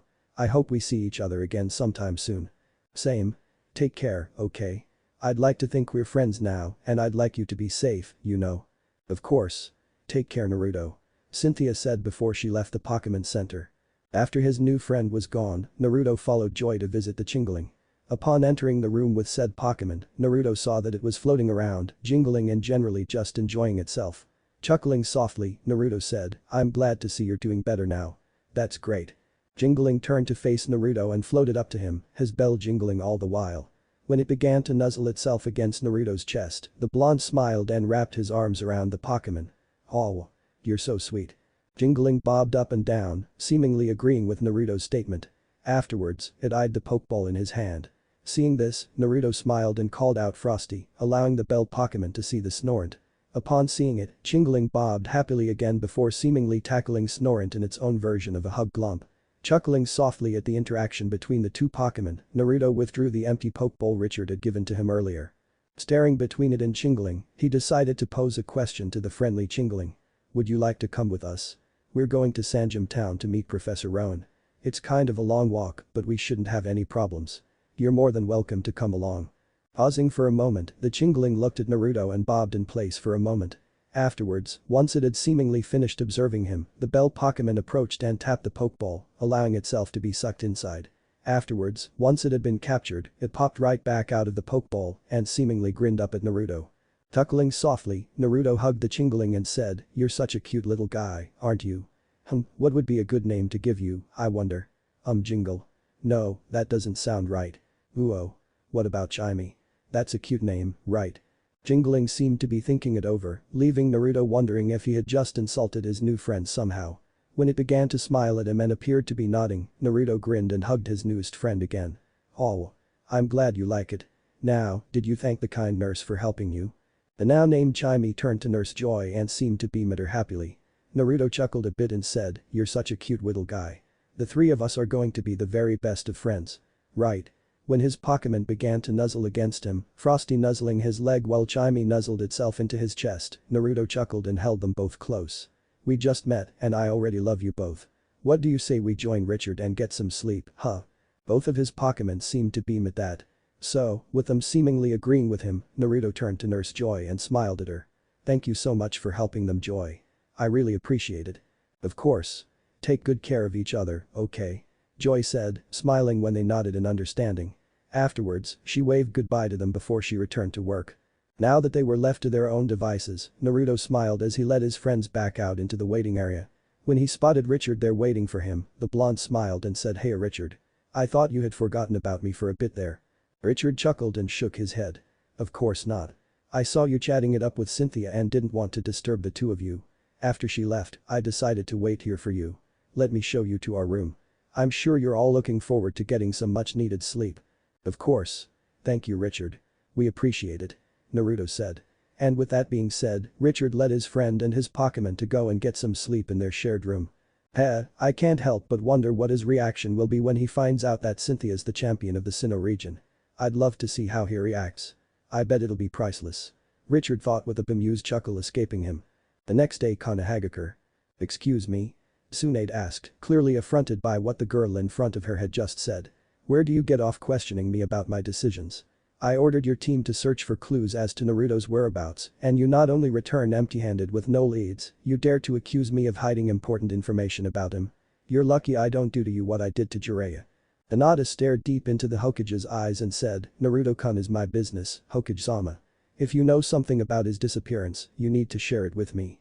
I want him to be okay. I want him to be safe. Without Naruto-kun, I don't have a purpose. There would be no meaning to my existence. I know he might not see me the same way as I see him, but he needs to know I care about him. Please, Hokage-sama, if you know anything at all, tell me. I'll find him no matter what it takes, with or without your help. But I'd rather we come to a mutual understanding and trust in one another. Tsunade frowned at Hinata and was about to say something in response, only for the rest of Team Kurenai to suddenly enter her office. Looking hard at them, Tsunade soon returned her attention to Hinata. We'll discuss this later in private, Hinata. Looking back at the other members of Team Kurenai, she said, you failed. Kurenai nodded and said, I'm sorry, Hokage-sama. But. Sinnoh interrupted at this point, deciding he had to say something, at the very least. That's not entirely true, Hokage-sama. My Kakachu found a residual trail of Naruto's unique chakra leading away from his last known location. Unfortunately, Naruto had the foresight to cover his tracks well enough to the point I can't follow the trail. It branches off in multiple directions, and he doubled back occasionally to create another path. There was no way to find him or follow him wherever he went. But, I can say this for certain. The Akatsuki don't have Naruto Uzumaki. Tsunade smiled at that news and said, well, that's some good news, at least. Hinata, do you think you could have followed the trail yourself? Or were you more inclined to ignore my orders and harass me for answers I may or may not have? Hinata scowled at being put on the spot like this. Naruto-kun is all that matters to me, Hokage-sama. I just want to find where he is and show him that he is loved and people do care about him. If you do have answers, I hope you'll tell me later. For now, I'm going to go take a walk. I obviously need to clear my head. Tsunade frowned at her before waving her hand towards the door. There's the door. You're free to leave my office anytime, girl. As soon as Hinata had left, the blonde looked at Kurenai and frowned deeply. You don't care much for Naruto, do you, Kurenai? Kurenai scowled and said, I know you care about him, Hokage-sama. But I can't bring myself to like him or even treat him neutrally. He's not the kind of person Hinata thinks he is. Hinata doesn't even realize the truth about him. She deserves far better than someone like that. The blonde quirked a brow and said, you won't even try to get to know him. You've just judged him unfairly, I might add, because Hinata took an interest in him. You view her as the daughter you've yet to have, after all. And nobody is good enough for her. Isn't that right? When Kurenai went to say something else, Tsunade raised her hand to silence her. Tell me something, Kurenai. If Hinata were to gain a crush on Kiba, for instance, how would you feel? Would you be happy for her? Or would you still prefer that she find someone better suited to her? Because, from how it sounds to me, you wouldn't approve of any man for her. After all, the thought of her being sullied by a man's hands is disgusting to you, isn't it? Tell me something, Kurenai. What happened in the past to make you hate men as much as you do? Kurenai flinched and found herself doing everything she could to avoid looking at her male teammates. I don't. Yes. You do. What the hell happened to you, Kurenai? Why won't you admit it? Tsunade questioned. Kurenai sighed and sat down on the couch nearby. Not looking at anyone, she said, it was Jiraiya. That lecherous bastard peeped on my girlfriend and me in the hot springs. He caught us being intimate when we thought we were alone. He tried to blackmail us into having sex with him. Naturally, we turned the sick bastard down and told him in no uncertain terms that we'd cut off what made him a man if he ever came near us again. It turns out that he used our likeness for characters in his smut novels without permission. So, because there was nothing we could do about his bullshit, we told him that the least he could do was give us 50% of the earnings made from that particular book. He refused and said we were lucky he even thought we were good enough models for his art. Tsunade frowned and said, there's more, isn't there? Kurenai sighed heavily and nodded her head. Yes. You see, when we confronted him, we had essentially invited ourselves into his home. Jiraiya spiked our drinks. We didn't think he'd do anything, so we let our guard down. Hokage-sama, he raped us. He thought we'd be out of it until the next morning, but apparently that wasn't the case. We were both awake but we couldn't move. We were paralyzed. We felt everything. It was horrible. Sadly, we knew the third wouldn't listen to our word over Jiraiya's. Besides that, we were expendable, whereas Jiraiya was not. So his crime never got publicized and we were left to suffer the scars of that night. That is why I hate men, Hokage-sama. I know I have to work with him, but I can't help but see his greedy, smug cocky smile every time I close my eyes or look at another man. I can't handle it anymore. Tsunade frowned and asked, Kurenai, did you ever seek therapy for what happened to you? The red-eyed beauty shook her head and said, no. Yugao and I should have gone to Inoichi at the very least, but… Kurenai, I'm a medical professional, but I can't heal wounds of the mind and soul. For now, you are removed from your position as sensei to your team. When she looked ready to protest such a decision, Tsunade threw her hand up and said, it is only temporary, Kurenai. I want you and Yugao to visit Inoichi at least twice a week. 3 times a week would be more preferable, but I want you two to be comfortable. Once he deems you two fit for duty again, I'll start you both off with something slow and gradually work you up until I feel you're ready to lead your team again. The 3 of you are dismissed. Kurenai, take Yugao and go see Inoichi now. You need to get started on this. You can't let Jiraiya's past actions haunt you for the rest of your lives. As soon as the 3 of them had left with Akamaru bounding after his master, Tsunade called Shizune into her office. Shizune, we need to talk about what to do regarding Hinata. Shizune simply nodded and sat down across from her master. After activating the silencing seals and dismissing her Anbu, the 5th looked into Shizune's eyes and said, Hinata wants to find Naruto as much as we do. She seems rather persistent. She has managed to guess that I know at least something regarding Naruto and his current whereabouts, but she doesn't know to what extent. Shizune sighed and said, I figured as much with how she stormed into your office without preamble. Do you think she'll try to follow us? Tsunade frowned and shook her head. I'm honestly not sure. I'm sure she already suspects that he's left the elemental nations. She could very easily set sail and hope she ends up wherever Naruto has gone. She'll be lost in a new world, essentially. I don't want to have that on my conscience, but would it really be okay to take her with us to see Naruto again? Shizune tapped her fingers lightly against the Hokage's desk. Why not just write Naruto-kun and ask what he wants to do? It's as much his decision as it is ours. If he says she can come, then okay, we'll bring her along for the ride. Otherwise, we'll ditch her and make our way to wherever he's gone. If she tries to follow us and ends up getting lost out there, then so be it. At least we won't have to deal with her if she ends up getting lost out there. She said, shrugging her shoulders uncaringly. Tsunade chuckled to herself and said, cold. But I wouldn't expect anything less from my darling apprentice. Shizune giggled to herself and said, all that matters right now is finding Naruto-kun and never letting him out of our sight again. I say good riddance to this place and monsters like Jiraiya and the Akatsuki. Indeed. I'll take your advice and have the slugs deliver a message for me. Hopefully Naruto gets it soon and sends a reply. Not sure how long I can hold that bloodhound Hyuga back. Tsunade joked. Shizune shrugged and said, I can think of a few ways to keep her out of your hair. Just leave her to me. You focus on getting in touch with Naruto-kun. Tsunade simply nodded at that and made a shooing motion with her hand. Alright. I'll take care of that. You get back to work. Yes ma'am. Shizune said before leaving the room. Once she was on her own again, Tsunade took out a pen and paper and began to write. No matter what, we'll ensure you stay safe from everyone, Naruto-kun. Naruto later that day. Naruto blinked as he stared at the old man in front of him. So you're this underground man I've heard about. Seeing the man nod, Naruto asked, can you help me? Richard told me you could teach me about the Grand Underground and figure stuff out down there. I'm kind of broke and could use some quick cash. I was told I could sell some of the stuff I find down there. The elderly gentleman nodded and led Naruto outside. Afterwards, he produced an explorer kit and gave it to the youngling before him. You'll need this explorer kit before even attempting to enter the Grand Underground. It'll be a bit awkward to use at first, as you're essentially opening a hole beneath you that will take you directly to the underground below our feet. Once down there, a friend of mine by the name of Roark should be able to fill you in on a few things. First, I want you to head down there and listen to Roark's advice. Afterwards, come back up and see me. I'll give you another task to work on. Repeat the process and I'll give you everything I can offer and then some for following my sagely advice. I'll wait right here for you. Naruto nodded and said, thank you.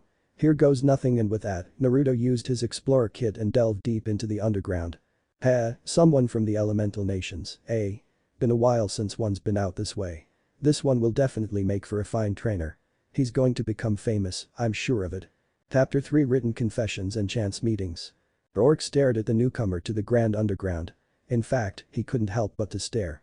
Not only did he not recognize the individual before him, but he was quite different from anyone he had ever seen before. After a time, he said, well, you're new. Naruto chuckled awkwardly as he rubbed the back of his head. Yeah. The underground man said that you could help me. You are Mr. Roark, right? Indeed I am. I don't recognize you, though. If you were a trainer, I figured you'd have paid a visit to my gym before or I'd have seen you around somewhere before. Are you new to Sinnoh, by any chance? Roark questioned. The blonde nodded and said, yep. I came here from a pretty far away land. We don't actually have any Pokemon where I'm from, so this is all brand new to me. I'm loving it here so far, though. All these Pokemon I've seen are just so cute. Roark chuckled as the newcomer gushed about Pokemon. Nodding his head once, the gym leader said, they really are wonderful creatures, aren't they? But enough about that. You were sent to see me for a reason. You've obviously been given an explorer's kit, so let me give you some tips and advice. That is why the underground man sent me to see you.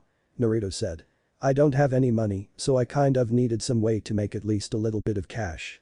If I hope to make it in this vast world full of Pokemon, I kind of need the cash, you know. Roark nodded in understanding. But of course. Come, let me show you something. Motioning for Naruto to follow him, the rock-type gym leader led the spiky-haired teen around a corner and up to a sparkling spot in the wall. See this shine? You're going to want to take your hammer and pickaxe and try to mine spots like this for a variety of objects. The majority of what you'll find are various colored spheres, however. You can trade those to some of the underground's resident merchants for a variety of useful items. However, if you want to make some quick cash, you want to unearth nuggets and rare bones and the like. Those sell for a good price, and you'll soon be pretty well off once you've sold those items. There's a trick to this though, isn't there, Mr. Roark? Naruto questioned as he dug out his hammer and pickaxe. The gym leader nodded and said, indeed there is. If you aren't careful, the wall will collapse and you won't be able to dig up anything else. You need to choose which tool is the best to use in any given situation. The hammer can be used to unearth things faster, but the wall will fall faster the more you use it. Meanwhile, the pickaxe is more precise, but it's slower to unearth objects. It's up to you to determine for yourself what to use and when. Go ahead and give it a try. I don't believe I ever got your name. Naruto blinked a couple of times before facepalming himself.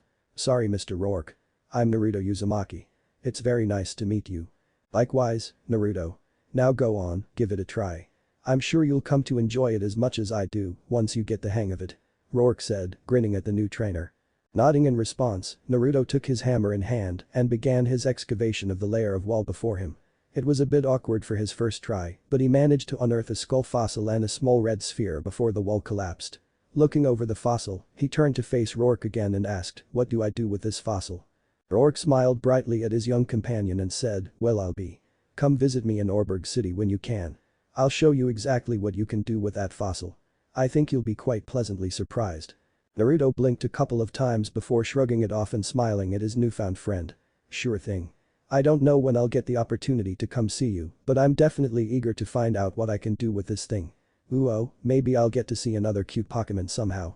Roark chuckled and said, you'll just have to find out. Now go on. I'm sure the underground man is waiting on you to come pay him another visit. Do as he requests and you'll get some nice prizes from him as a reward. And remember this.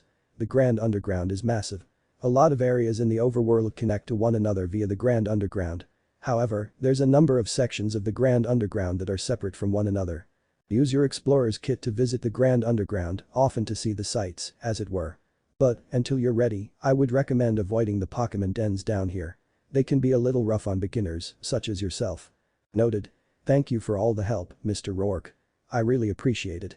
Naruto said thankfully. Hopefully I'll get to see you again soon. I'm eager to see what you can show me. For now, goodbye and take care. Bowing politely to the gym leader, Naruto used his kit to return to the surface. As soon as he was gone, Roark chuckled to himself and said, faraway land, huh? I wonder if that means he's a shinobi. A lot of us have heard about that land, but we've all agreed that it's best to stay far away from there. Oh well, he seems nice enough. I get the feeling he's destined for great things. I won't make it easy for him, though. He's going to have to prove himself to me in a battle first. Eterna City. When Naruto re-emerged from the underground, Richard could be seen standing beside the underground man. You look like you had a fun time down there. Find anything good? Naruto nodded and showed them the fossil he had unearthed. I found this, but I don't know what to do with it yet. Roark told me to come see him when I can, and he'll explain what to do with it. The underground man nodded and said, that might be a little while, considering you've got quite the trek ahead of you. Aside from that, you need to meet with Professor Rowan. Once you finally have the time to do so, I say head through Orberg Gate and visit Roark in Orberg City. Though, you'd best be prepared. He's quite the gifted gym leader, after all. Naruto blinked as the sudden revelation set in. After a period of silence, he shouted, "He's a frigging gym leader. Dang. I bet he's gonna be tough, huh?" Richard chuckled and said, "Indeed. But you'll be fine. I'm certain of it. For now, accept your rewards for a job well done and then accept this kind man's next request. Once you're finished with all of his requests, we'll get a move on. I'm sure Frosty and Chimey are looking forward to traveling with you all the way to Sanjam Town." The underground man chuckled a bit before handing Naruto a number of items. "Here, you can make use of these down in the Grand Underground. I want you to head down there and create your own secret base. With the digger drill I gave you, you can set your base up anywhere you'd like down there. Once you've done that, use the other items I gave you to decorate a bit. Then I want you to come back up to see me. I think you like the prize I have prepared for you this time." "Roger that, boss man," Naruto exclaimed with a brief chuckle following. However, right as he was about to head back down, a toad appeared before him with a letter strapped to its back. "Hey Gamaton. Brought me another letter, huh?" "Yep. Tsunade said this one's kind of important. She'd like a reply as soon as you're able. Seems some stuff's happened and she'd like to get your opinion on something. I'll wait here for your reply," the young toad said before it glanced at the underground man and Richard. "Yo." The elderly underground specialist quirked a brow as he looked down at the toad. "Well, you must be one of those summon animals I've heard tale of. They call me the underground man. Naruto called you Gamaton, correct?" Seeing the toad nod, the underground man grinned and said, "Welcome to Eterna City. Make sure that Naruto summons you periodically on his journey. You deserve to see this world for yourself as well." The toad smirked and said, "I like you. I'll be sure to do just that. Although, Pa and Ma want Naruto to come pay him a visit soon. So, once you get settled in somewhere, you should come to Mount Mayaboku. Got it, Naruto?" Naruto nodded at his friend and said, "Sure thing, Gamaton. Now, let's see here. Dear Naruto. It's been a little while since you last wrote us. I'm sure you're really busy, but we have a small problem. Hinata's demanding to know where you are so she can follow you. We're thinking about bringing her with us, but we weren't about to do anything without your approval first. Naruto, I think it's for the best that you left when you did. So many people hate you without a good reason, and I can only imagine how suffocating such an environment must have been for you. Heck, I had to tear into Kurenai recently because of her hatred of you. That's a whole other can of worms, though. To think Jiraiya would do something so terrible. Enough of that, though. I need to know if you want us to bring Hinata with us or not. She seems damn near obsessed with you. It's easy to see how she feels about you, but it's entirely up to you in the end. Personally, I don't care either way. Shizune would prefer to just leave her behind, but it's obvious to everyone that she'll leave in search of you regardless. Anyways, please write back soon. We truly miss you and are looking forward to seeing you again real soon. Honestly, things just aren't the same here without you. Oh. One last thing. Jiraiya succumbed to his injuries just last night. The bastard is dead. I figured you should know. Lots of love, Tsunade." Naruto blinked a couple of times, having to reread the letter a few times. Lowering it, he looked into Gamaton's eyes and said, "Well, sounds like things have gotten kinda hectic over there. I really should have written her before now, but I've been so preoccupied with everything else going on here that I just didn't think about it. Just hold on for a bit and I'll give you a letter to send back to her." Walking over to a nearby bench, Naruto reached into one of his inner pockets and withdrew a notebook, pen tucked neatly into it. Taking a moment to think over what he wanted to say, he looked up into Richard's eyes and asked, "How much longer do you think it will take us to reach Sanjam Town? I assume your trip back to Snowpoint City will take less time than it's taking us to get there. Still, do you have any idea how long it will take to get back to your boat and then to the elemental nations?" Richard looked at Gamaton for a moment longer before turning his gaze onto Naruto. "It will take us almost a full day to reach Sanjam Town at the pace we've been going. You still need to finish up in the Grand Underground first, so that will take up a small chunk of our time. If we had bikes, we could take the south exit from here and ride down Cycling Road to Orberg City. However, seeing as we don't have bikes and can't exactly rent or borrow some, we'll have to take the long way around to Jubilife City. Then, from there, we can head down Route 202 and straight into Sanjam Town. Thankfully, I can have one of my Pokemon use cut to cut down some trees so we don't have to go through Eterna Forest. That will save us quite a bit of time. As for my ship, I already informed the men to meet me in Canalave City once they were finished at Snowpoint and the battle frontier. I figured you'd want me to go back and ferry a few of your close friends here to Sinnoh. Considering the weather was peaceful on our way here, if the same holds true for a back and forth trip to and from the Land of Waves, it would take a little over a week. If the weather decides to get chaotic, it could take upwards of 2 weeks for a round trip," Richard explained. "So I recommend that you finish writing that letter and then go back into the Grand Underground as soon as possible. I don't think you want to leave your friends waiting for too much longer." Naruto chuckled softly at the teasing. True, true. Just give me a moment. He said before he began to write his letter. When it came time to write about what to do with Hinata, he frowned deeply and thought it over for a time. Even if they tell her no, she'll still try to follow them anyways.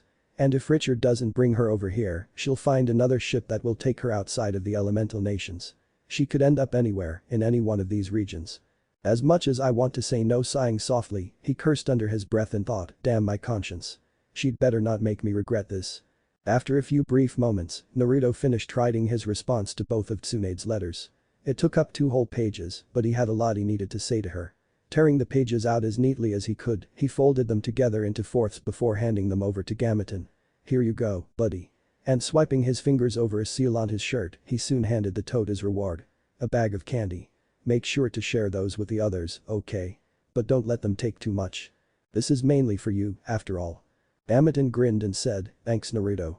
See you soon. And with that, the toad disappeared in a poof, leaving Naruto with his 2 friends. Looking at Richard, he said, thank you Richard. You've done so much for me already, and I don't know how I could ever repay you for all of this. You're a true friend, and you have no idea how much I appreciate it. Richard smiled kindly at him before looking from Naruto to the underground man. Right now, I think you need to focus on completing our friend's tasks. I think you'll be pleasantly surprised by what he gives you once you're done. The underground man smirked and said, of course he will be. Now, back to work, Naruto. Hop to it. The blonde chuckled for a moment before he used the explorer kit to dive back into the grand underground. Once he was gone, the underground man turned to Richard and asked, so, what do you think? Can we expect great things from Naruto? Richard nodded and said, Naruto is going to be the one, true Pokemon master. Of that, I can practically guarantee it. He wants to do it all. I honestly believe that he has what it takes to achieve that goal. Naruto is really something special, and I'm glad to help see him on his way. Of course, it might take a few years before he's really ready to set out on his adventure, but we'll have to wait and see. The underground man nodded in understanding. After a minute, he looked into Richard's eyes and asked, what about the other 2 you told me about? Yujito and Fu, you said their names were? Seeing Richard nod in response, the underground man asked, what do they want to do? Richard looked up into the sky at a couple of flying-type Pokemon that were soaring overhead, obviously enjoying the breeze. Yujito wants to study Pokemon. But, the last I heard, Yujito wants to challenge the gyms and become a Pokemon champion as well. Fu wants to take up breeding and challenging the Pokemon League. I think she's also interested in giving contests a try, considering how much she loves the cuter Pokemon. She seems pretty happy with bug-type Pokemon, especially. Might be due to the Nanabi inside of her. Though she was also so excited when she saw Pikachu for the first time. Scratching his chin for a moment, he said, Yujito loves the fire types. She also loves all the cat Pokemon, regardless of their type.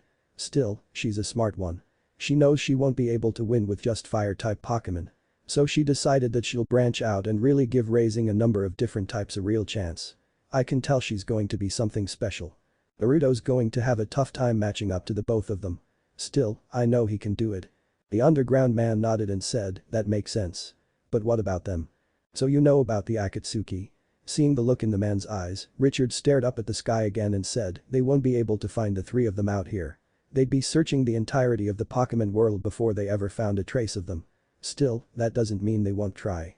I think the 3 of them know that, deep down inside. So, they'll train together with their Pokemon, aiming to become strong enough that the Akatsuki won't be able to threaten them or the Pokemon and people out here. Still. The underground man nodded again and said, the Akatsuki are a group of S-rank missing nin. They won't be easy to defeat, let alone kill. And considering the fact that the people of this world have no affiliation with anything or anyone back in the elemental nations, they could be in very real danger. It would be nice if the Akatsuki would leave the 3 of them alone and just abandon their plans, but that's not a realistic possibility. There are ways for them to access some of the Kyuubi's chakra, so they likely won't need to go after Naruto anytime soon. But Yujito and Fu. Shaking his head, the captain said, it would be ideal for the 3 of them to meet and work together, but considering they're each in different regions, that's not likely to happen. I just hope they'll all be okay. The older man frowned and said, we just have to believe that everything and everyone will be just fine. For now, would you care for some tea? It might be a little while before Naruto returns. Richard smiled at the man and said, some tea sounds lovely. I just hope Naruto has a fun time down there.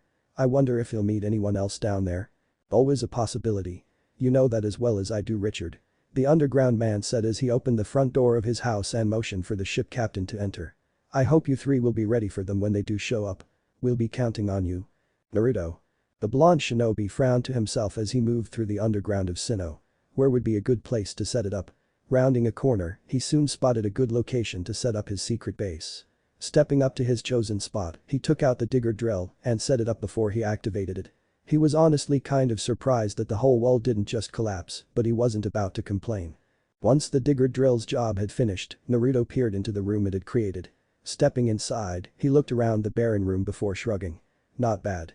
Once I get this stuff set up, it should look pretty good. And with that, he got to work setting up the various decorations he had access to at the moment. Once he was finished, Naruto nodded to himself and said, once I get some more decorations, I'll really make this base sparkle. Now, let's head back up and see the underground man again.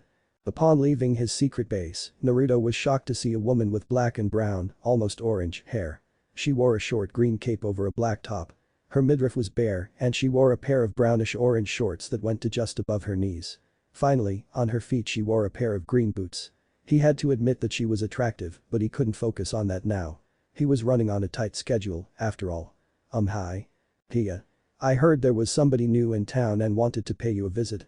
I saw that you were busy with the underground man, so I figured I'd meet you down here. My name's Gardinia. You are? The now-named Gardinia greeted him jovially. Offering her a smile, he said, I'm Naruto Uzumaki. I actually come from pretty far away. There actually aren't any Pokemon where I'm from, so seeing them for the first time is really exciting. Anyways, it's nice to meet you, Gardinia. Is there anything in particular you wanted from me? Because I can't really stay for long, I'm afraid.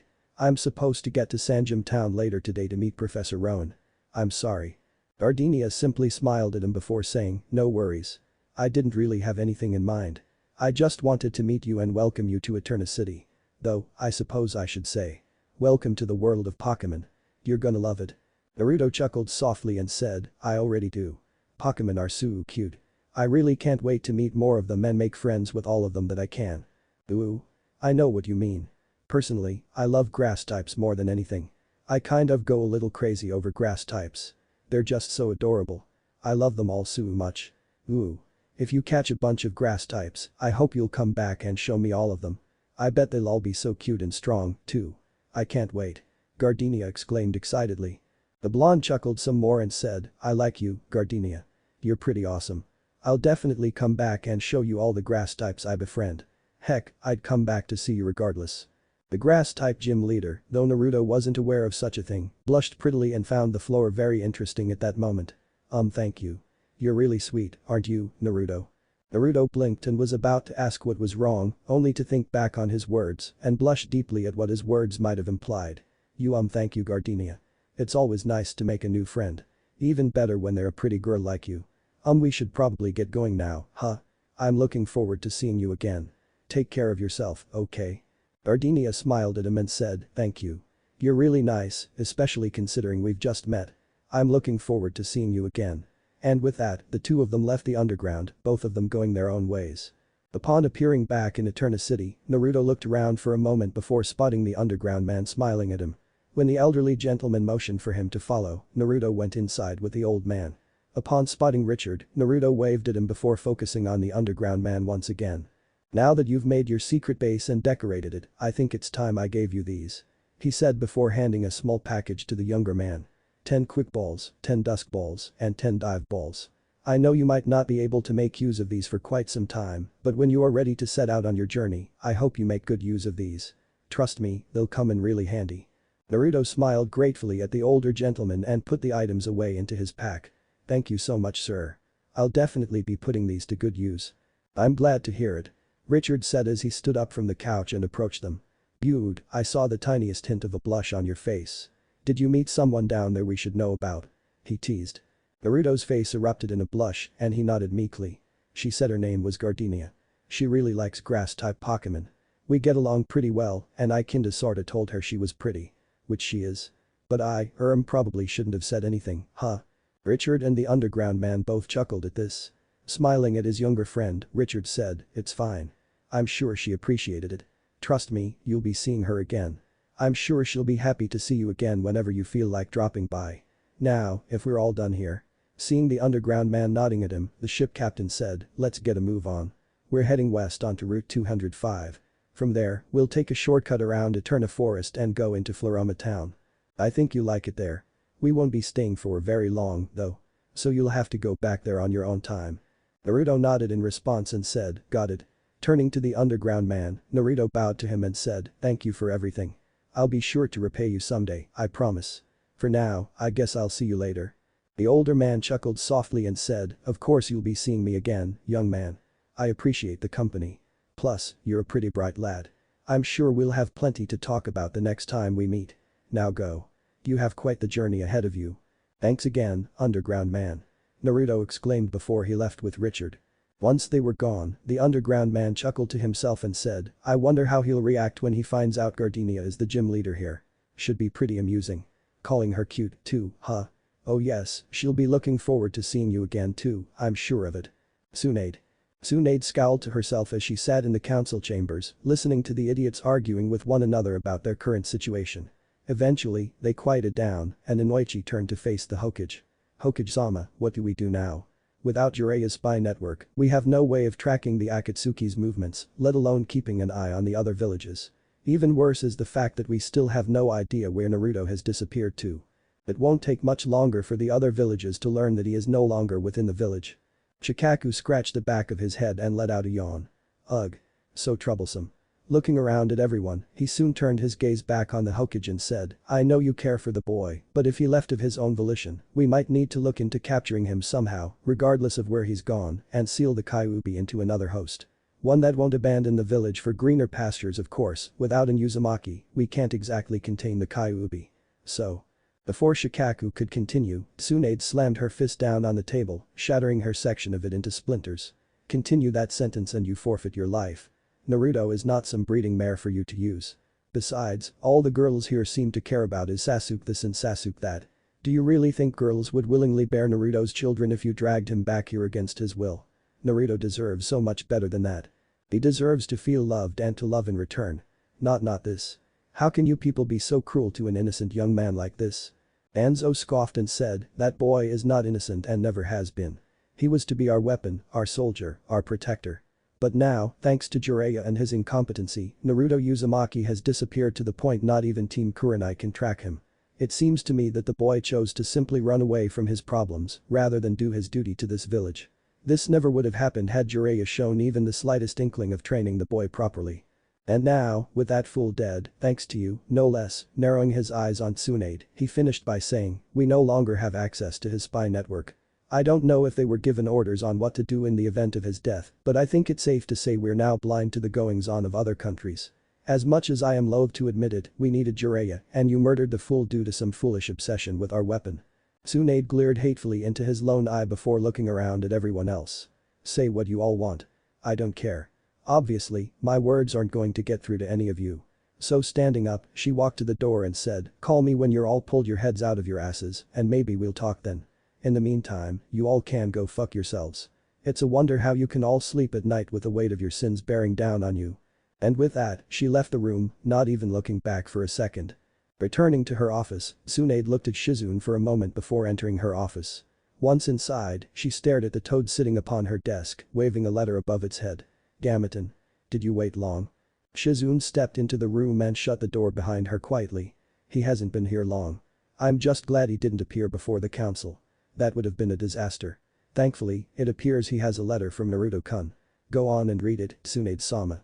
Tsunade nodded and sat down in her chair, taking the letter from Gamaton. Patting the toad gently on his head, she unfolded the letter and began to read it aloud. "Dear Tsunade. Firstly, thank you for believing in me so much. I'll wear this necklace with pride, and I'll continue in my efforts to make you proud of me. I never want to disappoint you or Shizune. I was honestly surprised to hear you put Jiraiya in the hospital and then later to hear that he died from his injuries. You were really mad, weren't you? I wasn't sure what you'd do, but to hear you killed him like that came as quite the shock. Still thank you for caring about me so much. I really do love you both so much. Kakashi is a Chunin, huh? That's kind of hard to imagine, but it's pretty funny, too. And you actually took Sakura on as your apprentice for a while. I'm kind of surprised to hear that. She didn't seem like the type of person you'd be interested in training. Still, I'm glad you essentially disowned her. She doesn't deserve you. I'm surprised to hear about Shizune. I knew she cared about me, but I didn't expect her to have feelings for me. To be honest, well, I like her too. Shizune's so pretty and sweet and she's great to spend time with too. I never thought she'd feel the same way about me. It's a pleasant surprise. But well, I kind of have feelings for you too. But I'm a much younger man and probably don't have a chance in hell in earning your affections too. Even still, even if you don't feel the same, I have begun work on a seal to restore your youth to you. I don't know if Jiraiya ever realized it or not, but I stole his notebook with all of his Fuinjutsu notes and ideas. Heck, before we even left Konoha, I borrowed a bunch of books from the library so I could study a variety of things. I would have taken jutsu scrolls as well, but they'd be discovered missing in no time. One thing I began to study in earnest was Fuinjutsu, and I found that I have quite the knack for it.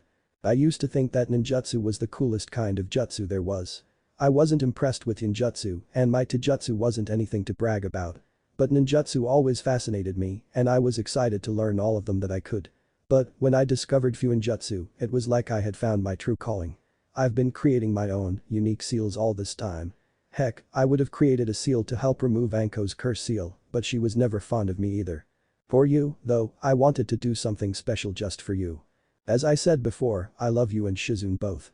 I tried to tell myself it was only familial love, but hearing that Shizune feels the same way has me feeling a little bold.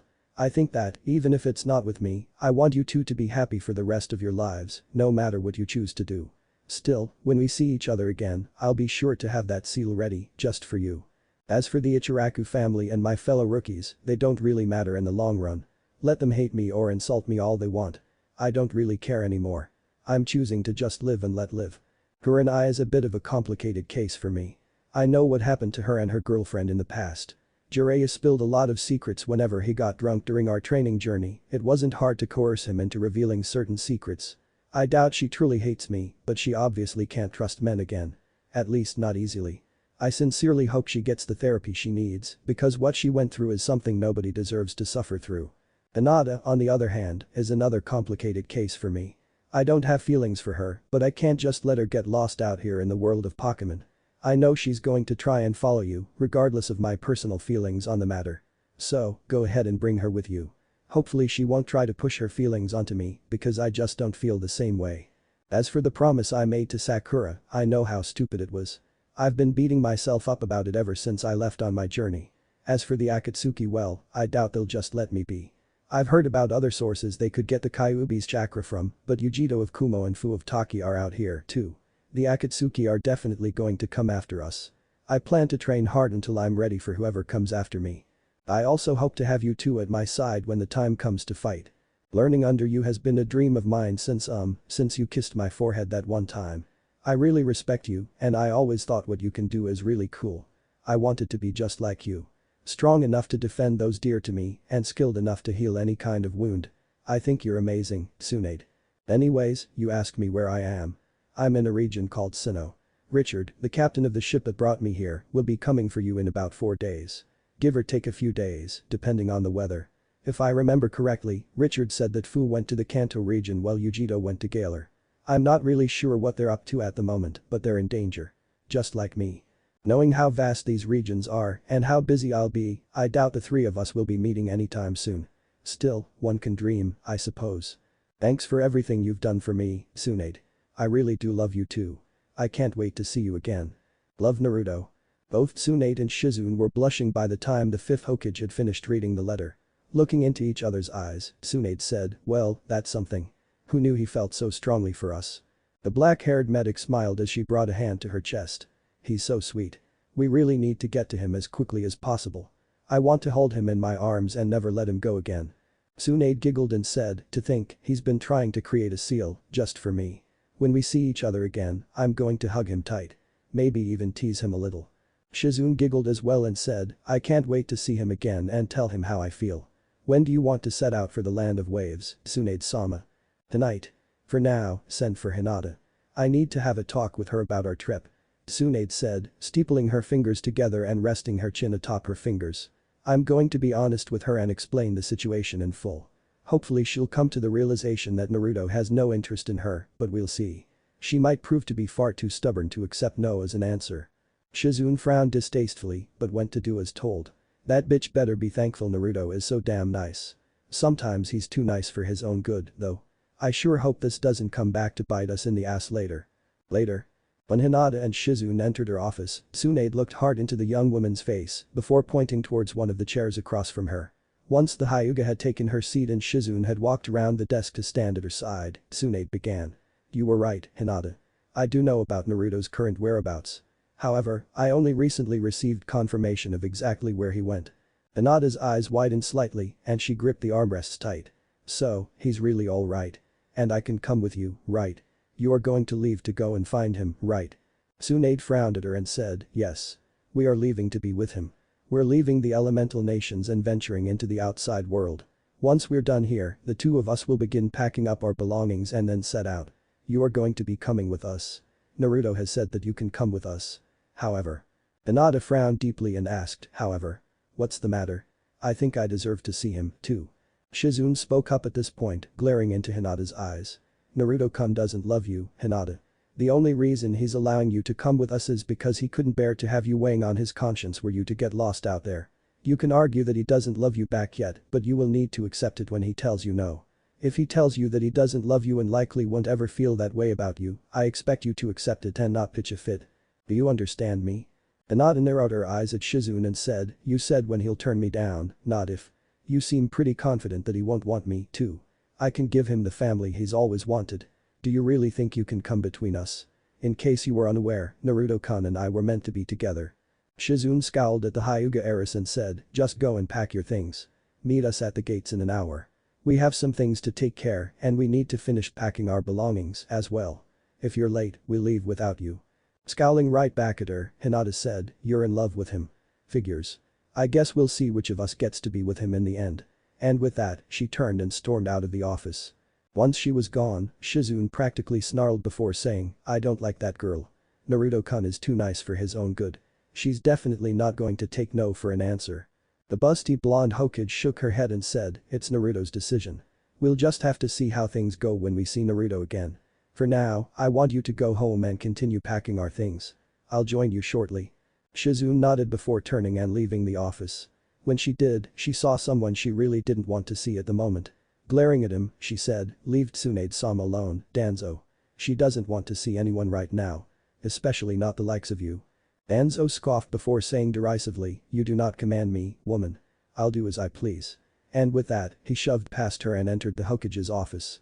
Shizune clenched her fists tight before following Danzo back into the Hokage's office. I said leave you rotten scumbag. Tsunade-sama doesn't want to see you or anyone else. Be silent, girl. In case you've forgotten, you cannot order me around. Waving his hand dismissively at her, he turned his gaze on Tsunade and said, I know you know something about Uzumaki's whereabouts. It is your duty as Hokage to order his capture and return to the village. Harmed or unharmed doesn't matter. If you refuse to act accordingly. Before Danzo could say any more, he felt a bunch of tiny pinpricks all over his body, mostly centered around the base of his skull and around his neck. Blinking a couple of times, he glanced over his shoulder to see a thoroughly pissed off Shizune, bringing a kunai ever closer. Sadly, before he could do anything to stop her, she drove the kunai into his bandaged eye, destroying Shisui's Sharingan hidden away in his skull. Afterwards, she continued to slash and stab him until finally he laid upon the floor, bleeding out from all of his wounds. With the poison coursing through his body and disrupting his chakra network, he couldn't even make use of the Izanagi to save himself. What the hell? Once the light had left Danzo's eye, Shizune panted for a moment as she tried to catch her breath. Once she was breathing normally again, she cleaned her kunai before putting it away. Good riddance. Scumbag. Tsunade smirked at Shizune and said, you enjoyed that. If you hadn't done something, I'd have killed him myself. I'll join you at home in a moment. I need to do something first. The younger medic nodded before turning and leaving the office. She hardly registered it when the Anbu appeared in the office to dispose of Danzo's body. We're coming, Naruto-kun. And when we see you again, I'm giving you a kiss. That's a guarantee. What if Naruto becomes a bijuu Pokemon trainer? End here, and thanks for watching my video till the end.